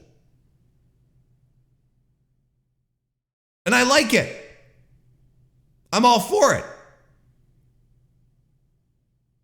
I don't know what people's problem is with it, really. I think Dave Finlay as a leader seems to be it doesn't seem to be a unanimous choice, but they're continuing to do a good job booking him and making him feel important, making him look important, and practicing what he preaches, as we saw in the Never Openweight title match. where he defeated ELP. Look, I'll tell you, I was expecting a little more. I was expecting a little more than this. I don't think this was the greatest match of the show. I thought it was well worked and it told a story. Oh, those stories. But it did. They clearly have another one in the chamber here. But I'm not surprised by the outcome. I know a lot of people, it was an ELP dead, buried. No, ELP is fine. If there is one guy who is going to be absolutely okay coming out of this, it's going to be that guy, because they like him. And there's plans for El Fantasmo. I know right now we're all, we're focused on the young guys. We're talking about Umino and Narita and, and then the G1 pops up and Kaito Kiyomiya's in there. And I get it. El Fantasmo is not going to end up with the bum end of the deal here. He's going to be fine. He's really, really, really going to be fine. And this was, like I said, this was okay. I was expecting a little more as well. And Finlay should have won. Finlay had to win. They're bringing in new Bullet Club guys. They're establishing the faction more and more. Of course. And he's continuing to establish himself as the alpha dog, right? So, yeah, absolutely. He had to win this. And he did it by beating El Fantasmo up. And he's not fancy about it. Sure, he's not big and burly like his dad was, but you can feel a lot of grit in what he does, and he's really going hard at this as well. Finlay understands the opportunity that has been given him right now, and he is going all in on it. Dave Finlay, honestly, is being booked like a kingpin right now. He's building his boys. He was biding his time, but he was building his faction with his boys. And he's a more brutal wrestler. He's got his gang. Bullet Club is starting to feel more like a gang. And I think that's okay. There's something very, let's go back to our roots here. While at the same time, it's not a callback session. It's not like, we're going to pay homage to Kenny Omega. It's none of that stuff. It's a new era. It truly does feel different. We got a lot of spots here that Finlay used against Tama Tonga as well. It worked. Finishes off with a power bomb, and look, it worked. ELP sucked, got his energy got sucked out of the building, and that's it. There's nothing more he could have done. And it wasn't because the Bullet Club got overly involved and there wasn't like these distractions right and left and people tripping him up and chair shot. There was none of that. There was none of that. No, but my main gripe with this match is that it didn't feel like the blood feud that it is supposed to be. It didn't feel that way, but I think we're saving that one for down the line a little bit. That's how this one came across as, because we want to continue establishing Dave Finlay as a top guy. Then we had the IWGP Junior Heavyweight Championship defended successfully by one Hiromu Takahashi against the Best of Super Juniors 30 winner Master Wato in a fantastic, very good, very, very good match. And I think it's a good thing we had Big Match Hiromu here. I think Wato was spectacular here as well. But I think it's good for him to be coming out of these high level matches with these high level partners and him looking like he can hang with them, right? Again, I don't want to sell him short because this was far from being a carry job. But Big Match Hiromu was here. You could tell. he got all of his ducks in a row and he was spectacular, flawless. Just a great Hiromu match. Continuing to have one hell of a year. Talking about, mid-year Wrestler of the Year list. Hey, you got to put Hiromu on this. Hiromu's been having just a phenomenal year. I wasn't so sure that he was going to retain the title here. New Japan is unpredictable. New Japan could go either each way these days. So you're like, oh, yeah. And they, got us believing in Master Wato, and no, just wasn't this time. He still got to go back to the drawing board. The underdog couldn't make it happen the whole way. But the question that I have with Wato is, can this be sustained? This is where I'm a little less confident, because I think in the bubble of the Best of Super Juniors, this was a great story, and I think Wato did over-deliver. I think he showed something that even guys like me weren't quite sure he had in him, right? Finals were outstanding. His match with was it with Mike Bailey? Or I can't remember if it was. No, it was with Desperado, right? Anyway, his match, his semifinal match was good. The finals was outstanding, and he had good matches throughout the tournament as well. He definitely started showing up and showing something that we hadn't seen at this point in regards to Wato. I don't know what he's going to do next. Can this energy maintain? I think at this point he has to be put in positions where he can get himself over by his work, because his work got him over here. That coupled in the story, of course, of the tournament itself, where he was an underdog throughout. No one really believed in him. And then he finally made it to the finals, and not only made it to the finals, but won in spectacular fashion. How far can you stretch that out? That's on Wato to a degree. And I don't know that he has the charisma to maintain that, if that makes sense. I don't know if he has the presence to maintain that. Really, all he's got is his work. And his work is tremendous. Don't get me wrong, but that's what he has. Those are his main things. He'll be able to walk around with the trophy for the rest of the year. Good for him, and he should, Anyway, this was still very, very, very, very good. Enjoyed it tremendously. And the match of the night happened. Never open weight 6-man tag team title match. I never thought those words would connect in my mouth. Match of the night. Never open weight 6-man tag team title match. Where Kazuchika Okada, Hiroshi Tanahashi, and Tomohiro Ishii defeated Jon Moxley, Claudio Castagnoli, and Shota Umino. What a fucking blast this was. And coupled with the story that Claudio was having travel difficulties, right? People saw the tweet from New Japan, due to travel issues suffered by Claudio Castagnoli, and everyone had a fucking heart attack.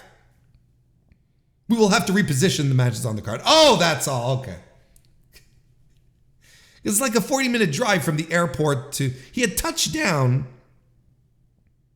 during the show, or at the start of the show, then had to drive to the arena. So they basically swapped the junior match with this one here.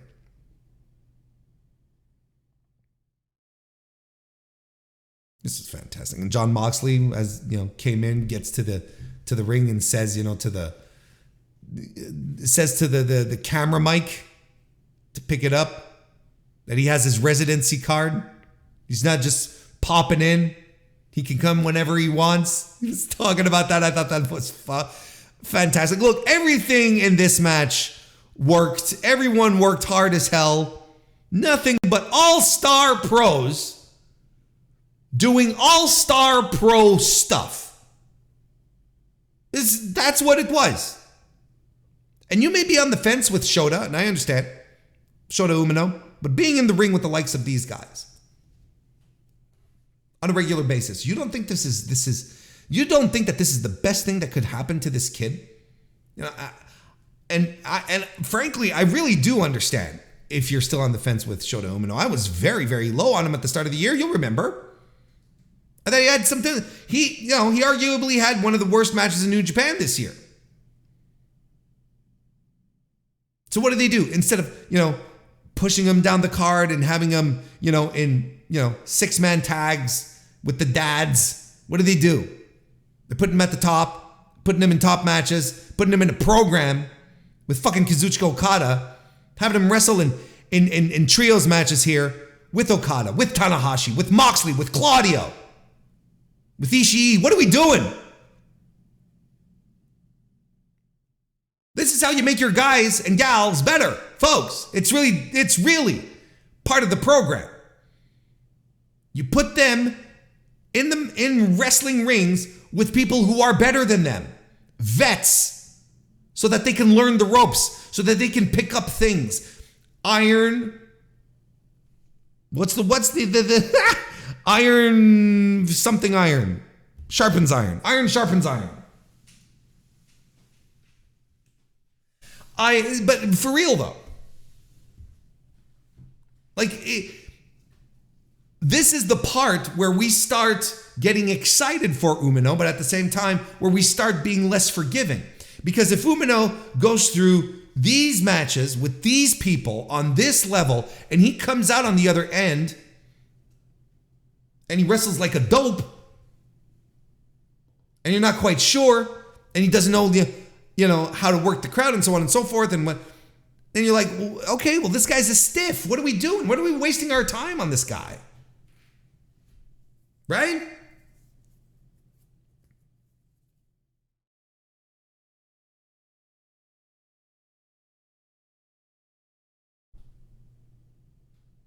Claudio was just eating this up. Did you notice? He just enjoyed every single fucking minute of this. Standing face to face with Hiroshi Tanahashi. This was his first match in New Japan. First time he ever wrestled in New Japan. Isn't that wild? But then again, it's like, what other opportunities over the past 12 years or so would he have had to go to Japan in the Fed, right? The crowd was into it. He was into it. Ishii headbutts Mox right in the fucking face. Like he headbutts him right square in the fucking face. And Mox, of course, bleeds.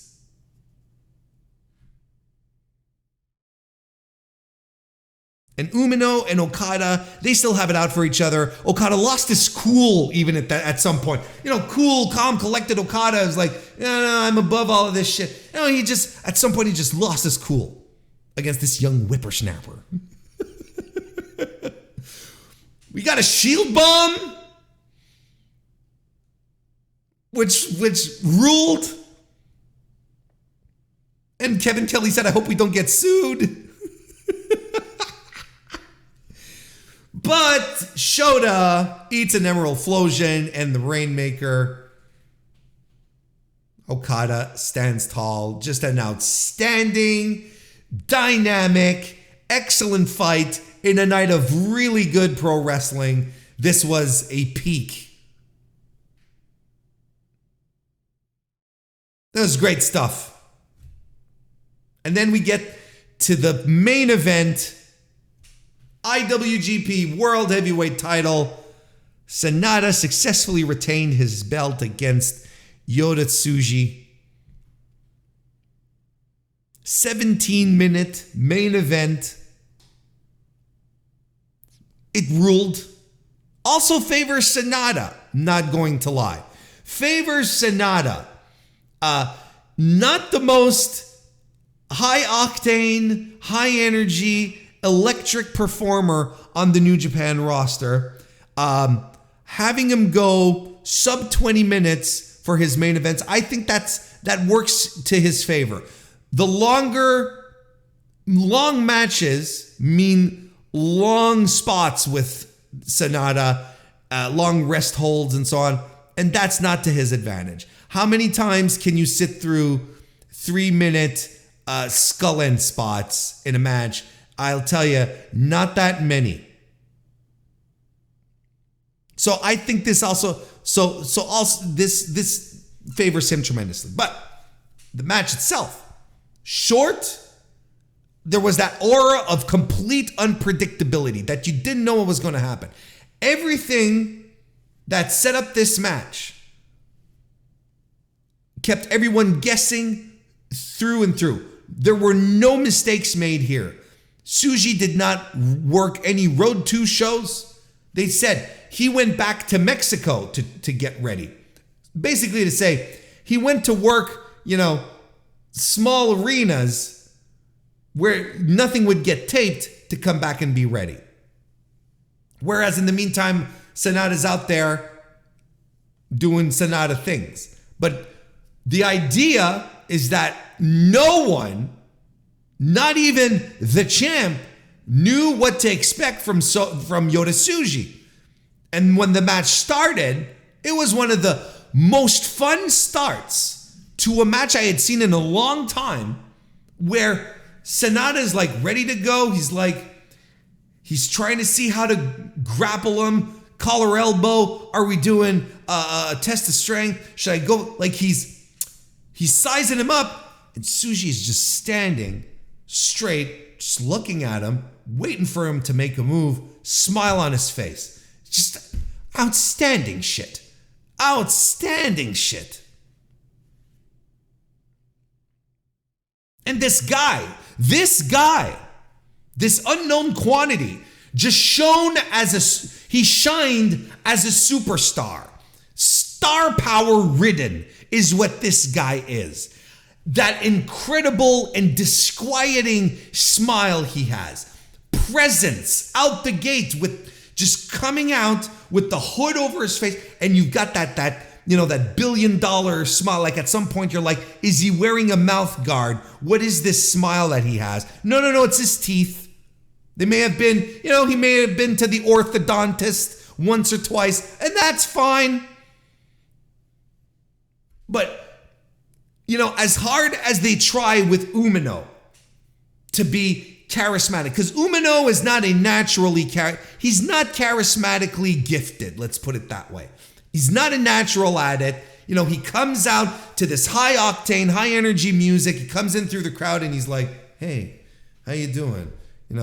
And you feel like he could get just like a little extra jolt, right? Ren Narita's the opposite, right? It's like no charisma. That's his deal, right? He's a fighter. But, talking about Umino here, as much as New Japan wants Umino to be charismatic, Tsuji is charismatic. No effort required. This dude is the guy. He is unquestionably a guy. And it's been a while, I feel, since we've been privy in a New Japan ring to look at a newcomer and go, that guy's a man. That guy is the man. Absolutely 100%.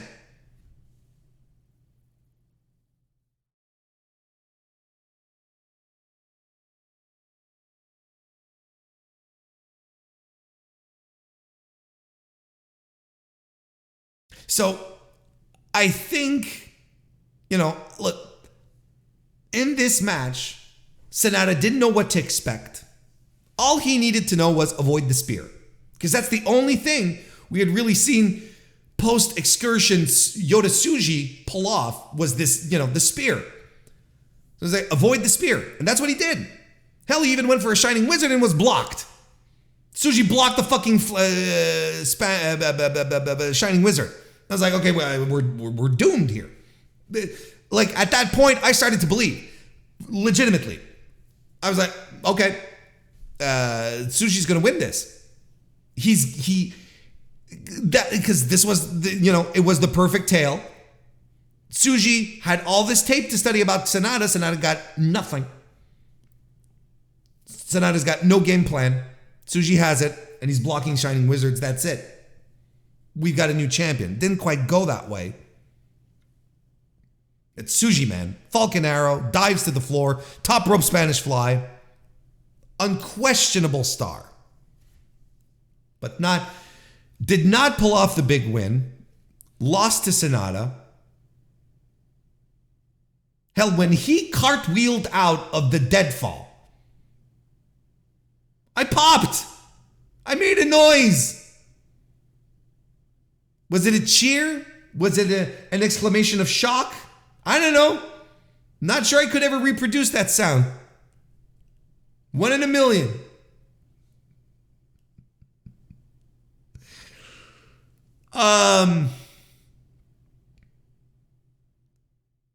Yeah, listen. There's nothing I can't tell you here that will turn me off this match. This was very good. Like I said, short, unpredictable, full of great moves. Everyone was into this. There was a great energy to the crowd. The guys worked hard. And now, Tsuji is in this interesting position where he lost, right?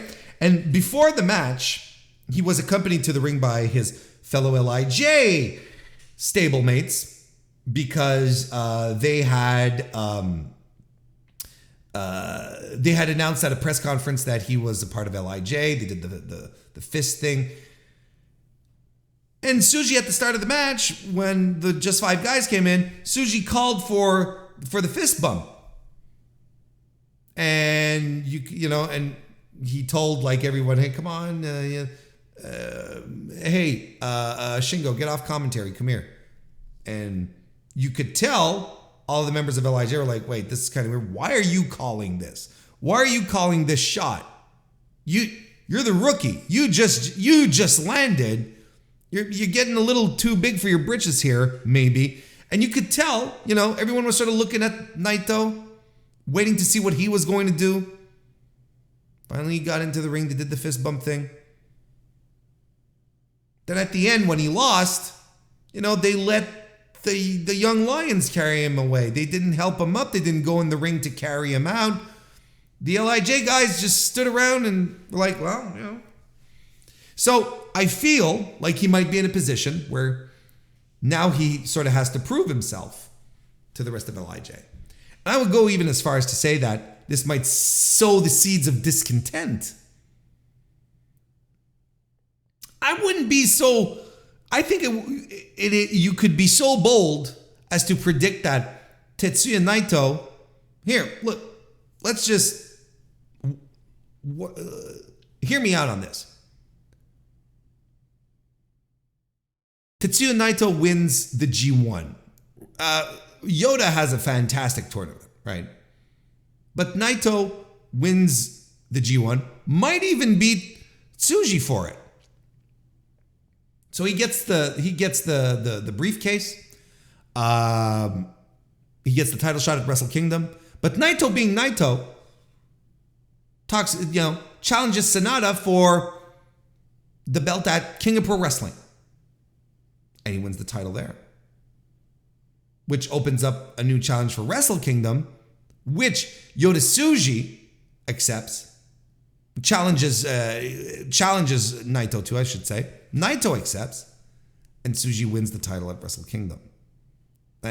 If we're going really fucking bold here, all right? If Gedo has his big boy pants on, and he's ready, willing, and able to just like blow expectations out of the water and just try something that's out of left field, I think that's entirely possible. And then you can even say, is this a question that Tsuji had to prove himself to LIJ, and maybe this finishes with Naito giving him, the stamp of approval pat on the back? Or is Yota Tsuji just going to be pissed off and will turn on LIJ because they weren't really ever supportive of him? They didn't look out for him. They were like, oh, you have to prove yourself, kid. And says, I don't have to prove myself. I'm Yota Tsuji, kind of thing. Just putting that out there.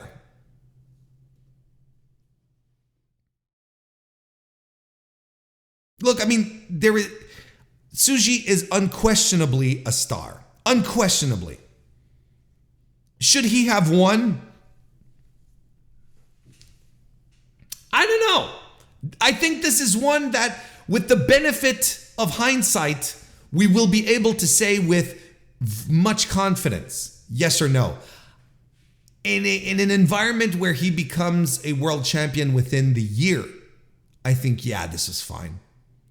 Because at the same time, do you really want to dump Sonata, right? Is Sonata, is your confidence already eroded in Sonata? Still very soon. We'll see. Very good show. New Japan is on a different track right now from every other promotion in the world right now, including AEW. They're on a completely different track, and it is so exciting. This is really an excellent time to get into New Japan because everything is being renewed. Just new stuff. Feels unpredictable. Just feels fresh, feels good. And you know what? It could be because, hey, been hearing some reports being tossed around, some pure rumor and speculation that there's another voice in the room, right?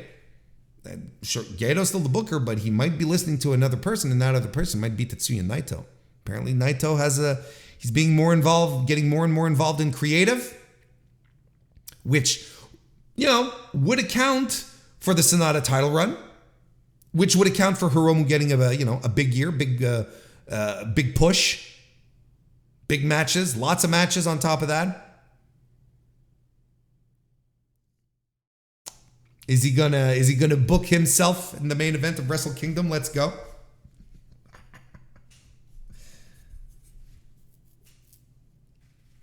We'll see. But it's stuff that's been going around and I've heard. I don't know if it's entirely true, but it's really interesting to think about. It makes a lot of sense. If you look at what's happening right now, it's not stale. New Japan is anything but stale right now. Anything. What is the opposite of stale? Fresh. That's how it feels like. Let's see. I wanted to talk about Collision, but not, I think I might skip that.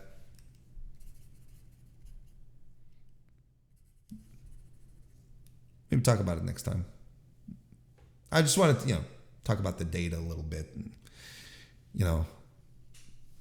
how well things are moving. There's places that are moving better than others. I don't know if you can outright call CM Punk a success right now. Well, look, here I am talking about it, and I said I didn't want to talk about it, so let's go. Because, and I've said it myself, one of the more interesting things that we're going to have to keep an eye on for the return of CM Punk is how these Collision shows start selling as far as tickets go. Ratings, who knows? Who gives a fuck? Who cares? Like, we don't, there's no precedent for, pro wrestling on primetime TV on Saturdays to compare to. So it's like, we're in uncharted waters. So is CM Punk going to be a ratings draw? Maybe. What are the expectations? I don't know. What is he going to draw? What's it going to settle at? I don't know. Let's have this conversation. Let's have this conversation later. But in regards to the tickets, pushing the tickets, that's a whole other story. Because look, there's places that are doing quite better. There are places that are doing quite better than before CM Punk was announced for Collision, right? The Saddle Dome has had an uptick in sales. The current setup is 4,481. They've distributed 3,425, so that's something. The Prudential Center, this is an update as of today. The 4,148 tickets distributed. That's a definite uptake because there was when Collision was announced, like 1,500 sold. Then I saw it go up to 3,000 distributed, I should say, not necessarily sold, but distributed. And the current setup for the Collision at the Prudential Center is 5,500. So there's still lots of room there as well. But there's shows that are still suffering. Oddly enough, the Collision at the Scotiabank Arena the day before Forbidden Door, still under 2,000 tickets distributed as of yesterday. So of course the United Center is filling up nicely. That's fine, and as should be expected. And the Collision in Hamilton, Ontario, is still under 1,000 tickets distributed, which is nonsense. So, is CM Punk not a draw? Look, to a degree, because here's the thing. You can compare the Canadian dates between the Collisions and the Dynamites, really. You really can. The Dynamites are selling fine. The Collisions aren't. What does that mean to me? It means that people don't know what the hell is Collision. There's going to be what is it? Is it Rampage 2? Who's going to be on the show? Now, they have announced CM Punk. And expected, of course, tickets to start going woo, woo, woo, woo, woo, woo, woo, which they didn't. To a degree, but maybe not the instant sellouts that everyone was expecting. And I think that's due to the fact that no one knows what the show is exactly. And Tony Khan was very protective of information and still is. I think the drip feed here of information has not been to his advantage, to the advantage of ticket sales. It's hard to imagine at this point and seeing how CM Punk has not necessarily skyrocketed ticket sales. It's hard to understand the strategy now of not announcing CM Punk when Collision was announced at the upfronts. It seems even more bizarre why that decision was taken, why they decided to pull CM Punk off at the last minute. Now, we're not tinfoiling this. I'm not getting into that, but all I'm saying is that it makes that decision seem more bizarre and a little more curious. Because right now, again, tickets aren't moving all that much.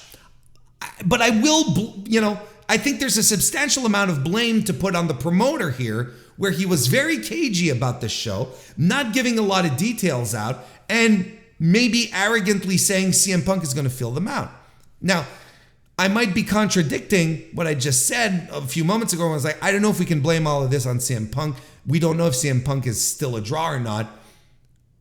I think that this might be a sign that maybe he's not the ticket mover that was expected of him.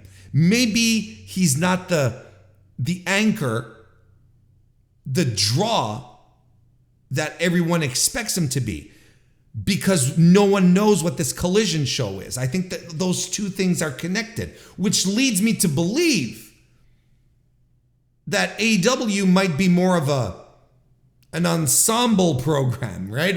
A cast that people want to see, as opposed to just like one guy.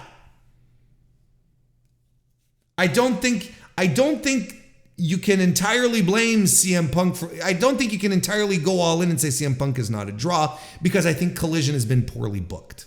I think it's been poorly promoted, It's been poorly promoted to this point. Now, maybe after Collision in 2 Saturdays, everyone's going to be like, oh shit, this stuff rules. Look at all the stars are all here. Maybe then we're going to then we'll tune in. We'll go buy a ticket. Maybe. Because the other thing that's important to keep in mind is that not everyone is in this wrestling bubble like we are. You listening, you live, you watching, myself, we're in the wrestling bubble. We follow all of this. Not everyone is in here. The general ticket buyer isn't necessarily, following all the news off of, the Observer and Fightful and Wrestling Inc. and whatnot and consuming as much stuff as possible, right? I don't think so. Ticket sales are soft, but I think there is a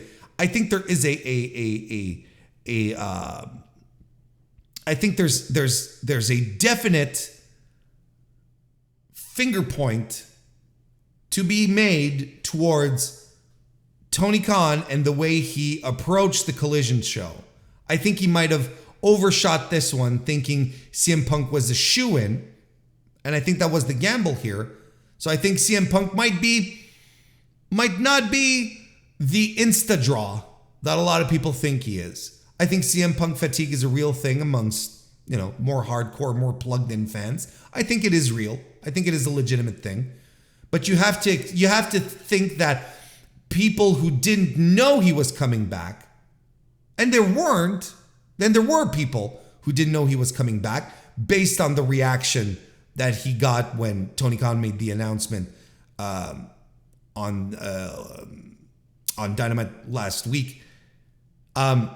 There are, based on the people who didn't know, maybe they're just like, look, I don't know what this show is about. It's not Dynamite. Because the Dynamites are selling well. The Dynamites are selling fine. The Collisions seems a little more like a struggle. I think, and it could also be 100% just tied into being worried that Collision is going to be another Rampage, because how could you not blame someone for being just a little cautious? Tony let this other show slip. Why would I be interested in Collision? I think these are all valid reasons. Right now, there's, again, there are venues that are picking up, selling better, absolutely selling better, but it's not perfect yet. It's absolutely not. It's absolutely not perfect. Definitely not what they were expecting. I'm pretty sure. Do you hear Roman Reigns has a new belt? He's got a shiny new World Championship belt. It was revealed on Friday. I watched the thing. A huge night for SmackDown. Huge night. We may, when I say we, I mean me. I may poke some fun at the Bloodline story about this Cody finishing the story and all of that. But you cannot not say that the Bloodline story works for WWE fans. They adore it. They turned out in droves on Friday night to see what the Usos were going to do, because what did they do? Did they kick Roman in the face at Saudi? I don't know. Look. And Roman finally got one brand new golden WWE Championship belt. I guess it's the Undisputed Universal Championship, which is that what they're calling it? Let me just make sure. Undisputed Universal Championship. Yeah, Undisputed WWE Universal Championship.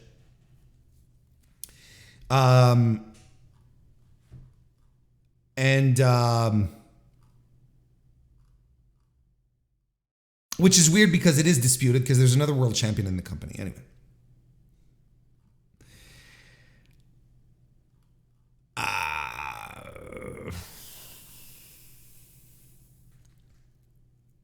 I don't know.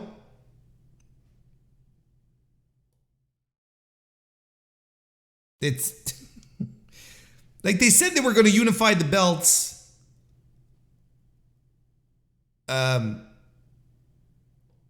When was the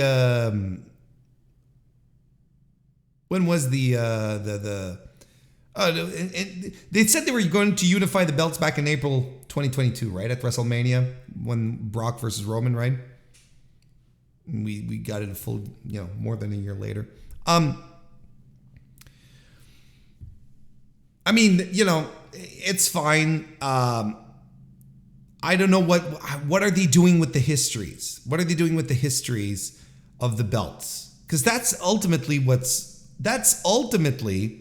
what I find more interesting here.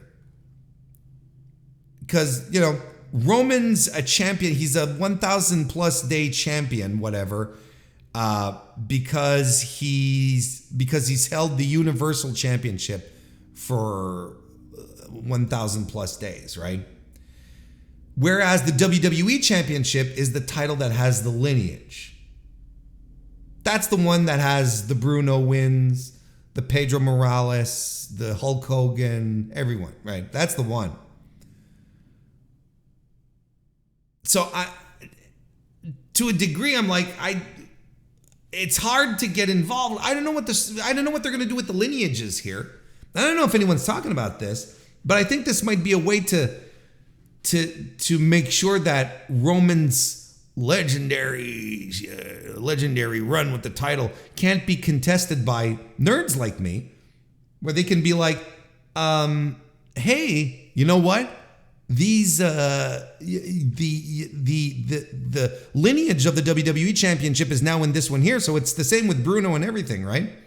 However, the title he being Roman originally won was a title that was debuted in 2016 and doesn't have half the lineage or the prestige that the WWE Championship, WWF Championship, WWF Championship has or had. So I don't know if anyone's really talking about this, but I feel like it's a cop out. It's a cop out, and again, to protect this title, to protect this run, this 1,000 day run, which is supposed to be meaningful. I don't know why. They united the titles. That's fine. But, this 1,000 day reign, people saying, he's a great champion. I don't see it. I don't even think he's that legitimate a draw. He's a quarter hour popper. Okay. But I don't know. Roman is going to be a hotly contested one moving forward as to how great this run truly has been. In the minds of WWE fans, he's going to be probably the greatest because, oh, what a great story. Right? I don't know. I don't know. And then in the meantime, speaking of stories, we have Cody versus Brock at WrestleMania, at SummerSlam again. Third time's a charm. Hey, I don't hate it. For some reason, people are super upset about it, but I'm going to tell you, it doesn't bother me.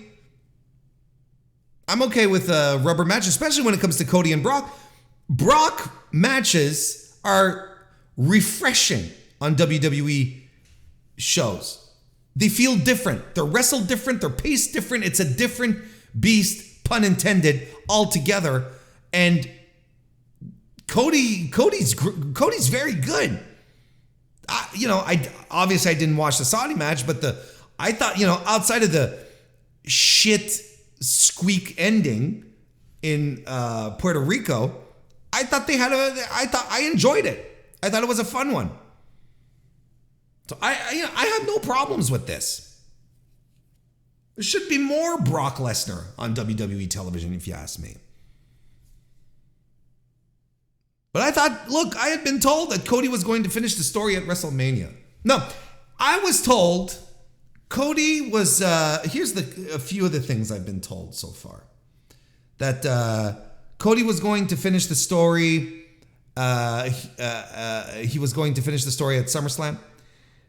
He was going to win Money in the Bank to finish the story at SummerSlam. I was told he was going to win the World Heavyweight Championship to finish the story.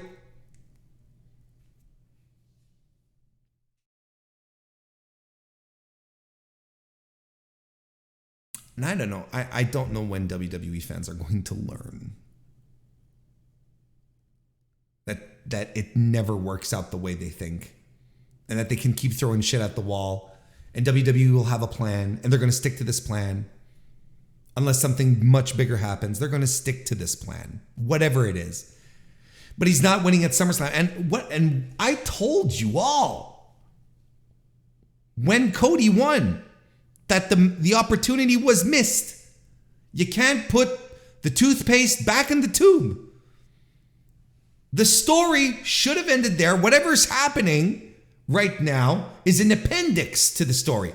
It's not even like book 2 of the series. You know, it's when your favorite book series wraps up, let's say after a trilogy, but then it made so much money for the publishing house. The publishing house is like, tells the author, you should create a whole, you should write more books for this. Why? But I wrapped up the series. Well, couldn't you do like a prequel or something? Couldn't you do like introduce other characters into this world? Okay. And it doesn't feel the same, because the magic of the first series is magic.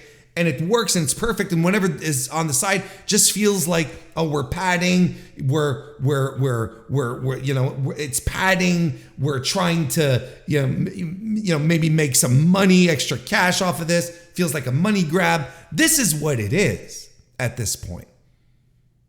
And WWE is going to do whatever the hell they want to do. Sure, Cody's going to win at some point, but the story should have finished at one point in time. And that was at WrestleMania this year. And I dare to ask, when will Cody finish the story? Is he going to finish at a SummerSlam? Nope. Is he going to finish it at Survivor Series? Well, Survivor Series is the one night where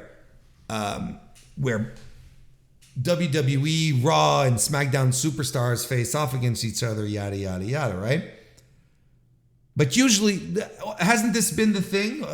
We Survivor Series this year, we also had War Games, right? So that's a gimmick match. Is that where he's going to finish the story? I don't think so. Is he going to finish the story at the Royal Rumble? Maybe. Is he going to finish the story at WrestleMania next year? Well,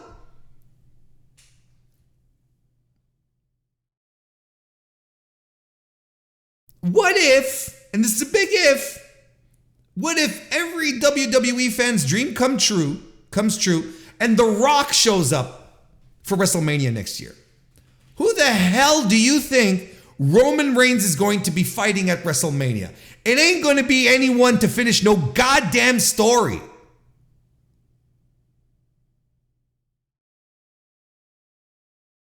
Think about it. They might pull a surprise. They might do something on a random episode or a night where they need to pop a rating. They might have Cody and Roman on a SmackDown on a Friday night, maybe for their new media deal partners. They're like, look, this is what absolutely. I can absolutely see them do that. But for everyone who's telling me this is the plan, Warren, everyone who's told me, Warren, this is the plan, has been wrong so far. Because there is no good outcome to this. And there is no clear outcome. The clear outcome was last year.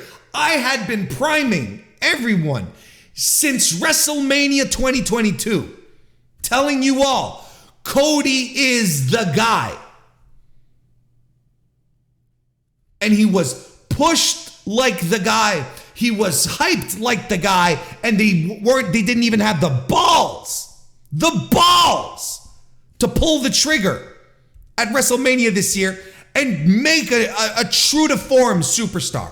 I'm not even convinced anymore that WWE truly sees Cody Rhodes as a guy, the guy, I should say.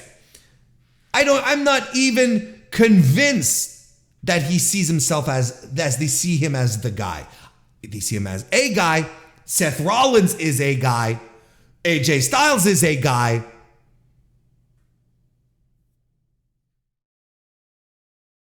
And now people are telling me, Jey Uso's going to be the guy to take the belt off of Roman because of what's happening right now.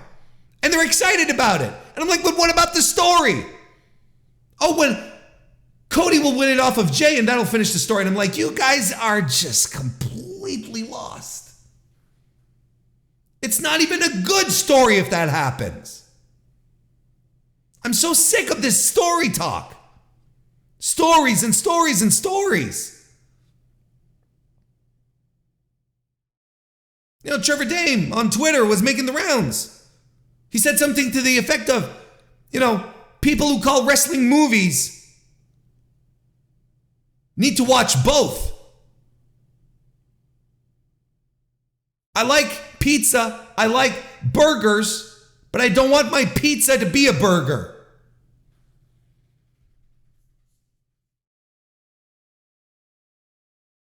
Solo finishing the story. What are we even doing? Because look, everyone who's telling me Cody's going to win at WrestleMania in the city of brotherly love, the heart, where the founding fathers founded the United States of America. The American Nightmare is going to win. Sure, but I promise you one goddamn thing. If Dwayne "The Rock" Johnson answers his phone and says, yeah, I'll do it, whatever story they were trying to tell up until that point is going to be out the window because Roman Reigns will be fighting Dwayne "The Rock" Johnson at WrestleMania. I promise you that. And you can twist this but Warren, it could be a three-way, it could be a triple threat. And sure, worst case scenario. But my point still stands, and it will dilute the story of having Cody beat Roman. Not Cody beating The Rock and Roman. No. We'll have completely lost the plot. It will not even have been a good story. If you want good stories, watch good TV. Watch anything else. You want us to watch movies? Watch fucking movies. Pro wrestling is pro wrestling. And we got to start pretending that this is what they're doing is some high art form. It's observably bad storytelling. Because from what I saw on Friday, we're back to square one with the entire bloodline thing. One guy is out, the other guy's conflicted, Roman is mad at everyone. This has been the whole story the whole time. It's just been variants, they've been shifting the pieces around. That's all this story has been. One guy's on the out, one guy's conflicted, Roman's mad. Roman does boo-boo face. And Paul Heyman stands in the back like this.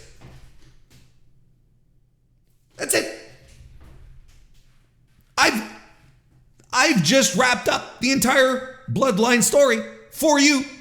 All of the bumps, it's all the same thing. And I promise you, and I've said this, I'm on the record. The only reason it got as hot as it was because of Sami Zayn, who got over in this story, despite them. And they decided to run with it because it was hot. And again, they didn't have the balls to pull off something really spectacular and have Sami win and really consecrate, make another superstar. Sami could have dropped the title the next night on fucking Raw if they really wanted to, or on SmackDown, whenever the hell. Who cares about brand splits, right? Why am I complaining about, is he on Raw? WWE doesn't even care. They've already ruptured their own brand split. It's already done. They have Raw and SmackDown people flip-flopping all from show to show. It doesn't matter. None of it matters. None of it matters. And there has to be a moment in the brain of a WWE fan where they have to there has to be a moment where you get that switch where it's like, why am I so invested in this? It doesn't matter. I get invested, but they don't care about my investment. They don't care about the time that I put into their programming, because if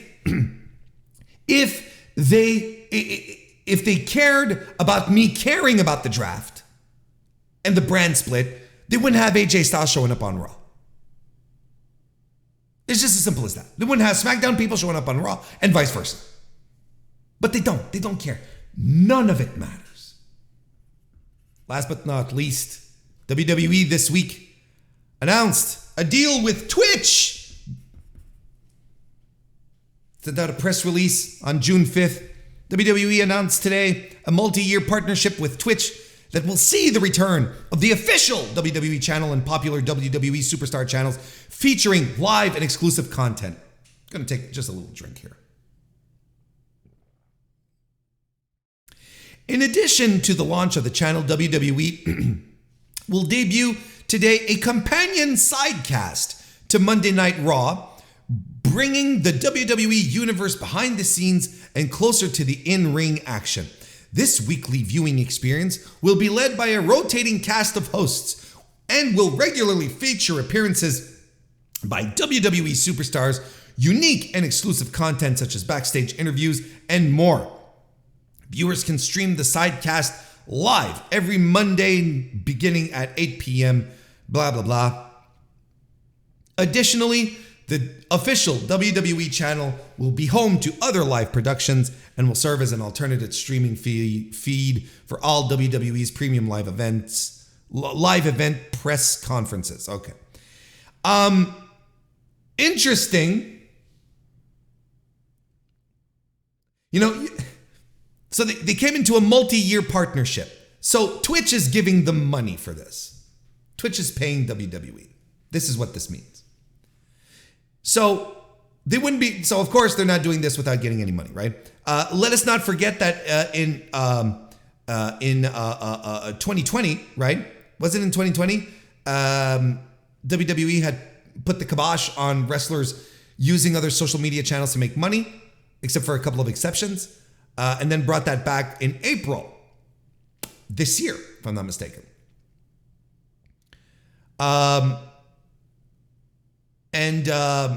What I think is interesting, what I think is really interesting actually, is that, you know, they're talking about, you know, there'll be other programming, backstage interviews and things like that. You know, original, what did they say here? There will be home to other live productions and will serve as an alternate live streaming feed for all premium live events. You know, backstage interviews and all that. This is all stuff they used to do on the network.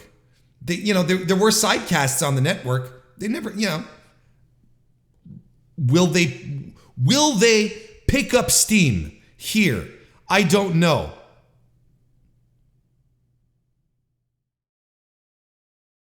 You know, you know, the first sidecast already aired, right? Last night on Raw. I think it was John Pollock of Post Wrestling who said that there was less than 1,000 viewers on the there was less than 1,000 viewers on the stream last night, which had included, you know, Megan Moran, Ryan Popala, and Drew Gulak. You know, all the stars were here. Megan Moran, Ryan Popala, Drew Gulak, all the stars.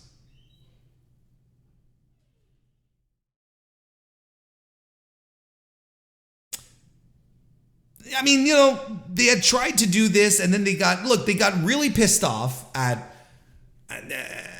all the wrestlers making money, you know, and then not getting a cut off of it, which I still think is absurd. And so, you know, they put the kibosh on it and they brought it back, but by bringing back a deal with Twitch. And the Twitch deal essentially, like I said, Twitch is paying the money out the gate, and whenever money the wrestlers are making with their own channels, instead of being split with Twitch, it's now split 3 ways between the wrestler, Twitch, and WWE on top of that. And I think that kind of stinks. Like, I don't know what the terms are. I don't know if the wrestlers are losing out of this. You know, if Twitch is basically just splitting its half with WWE, who gives a shit? But if the wrestlers are taking a hit on their cut, I think that fucking stinks. I think it stinks. And of course, WWE, the only reason WWE would let that happen is if they can get their grubby little hands in this billion-dollar company that makes, you know, billions of dollars off of media deals, billion-dollar media deals, billion-dollar deals with Saudi Arabia.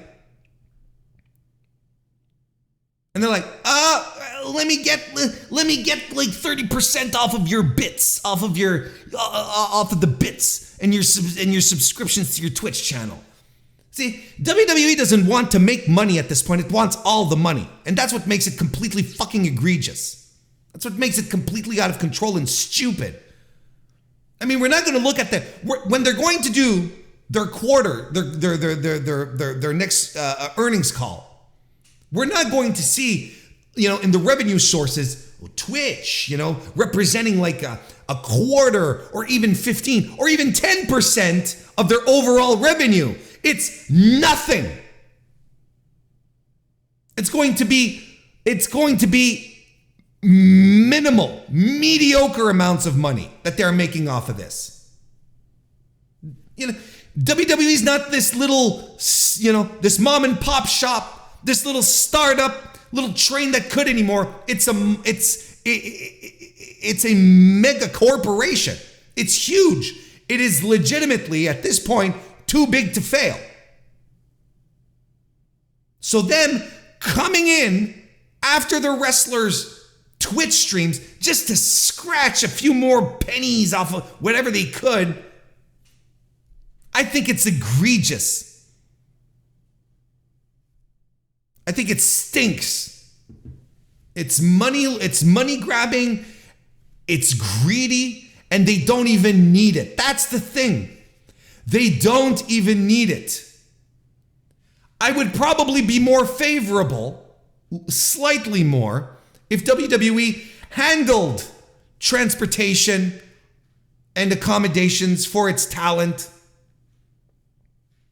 like most entertainment companies do. But they don't. And not only do they not spring for rentals or hotels or flights, they're going to get into your Twitch stream and they're going to suck whatever they can out of it. Oh, you got a podcast and you got a partnership with HelloFresh. Well, how much is HelloFresh giving you? I'll take 30% of that. I make $100. I'll take 30.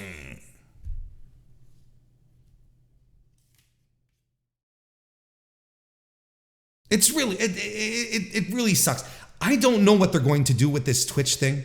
I don't think these sidecasts will work if they bring in the stars. Like if there's really, people, no disrespect to Drew Gulak, who I think is a phenomenal pro wrestler. Drew Gulak is not going to drain people to Twitch. And especially if they have all three just watching TV and there's no audio, right? No audio, no video, because you got to watch it on USA Network.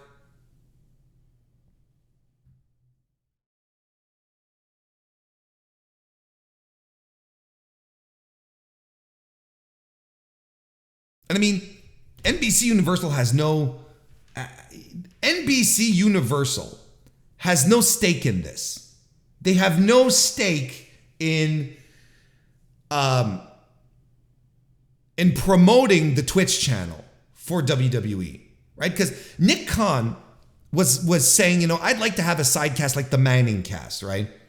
But the Manning cast is the Manning cast is broadcast on the ESPN streaming stuff, right? So it's all connected. So ESPN is going to promote it to send you to them because they have a stake in it. But NBC Universal has no stake in this WWE Twitch channel. Why would they send people? Why would they promote a Twitch channel that will take potential attention away from advertisers that they're selling money to? Does that make sense? Why would they do that?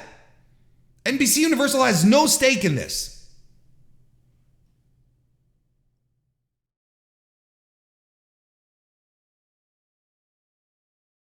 I don't know.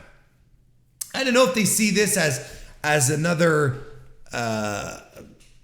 something else that they can add to their media negotiations coming up. I don't know, but it's going to be a hard sell. It's going to be a hard sell. Anyway, I think that about does it. We'll wrap it up. Weekly wrestling inspection. We're done.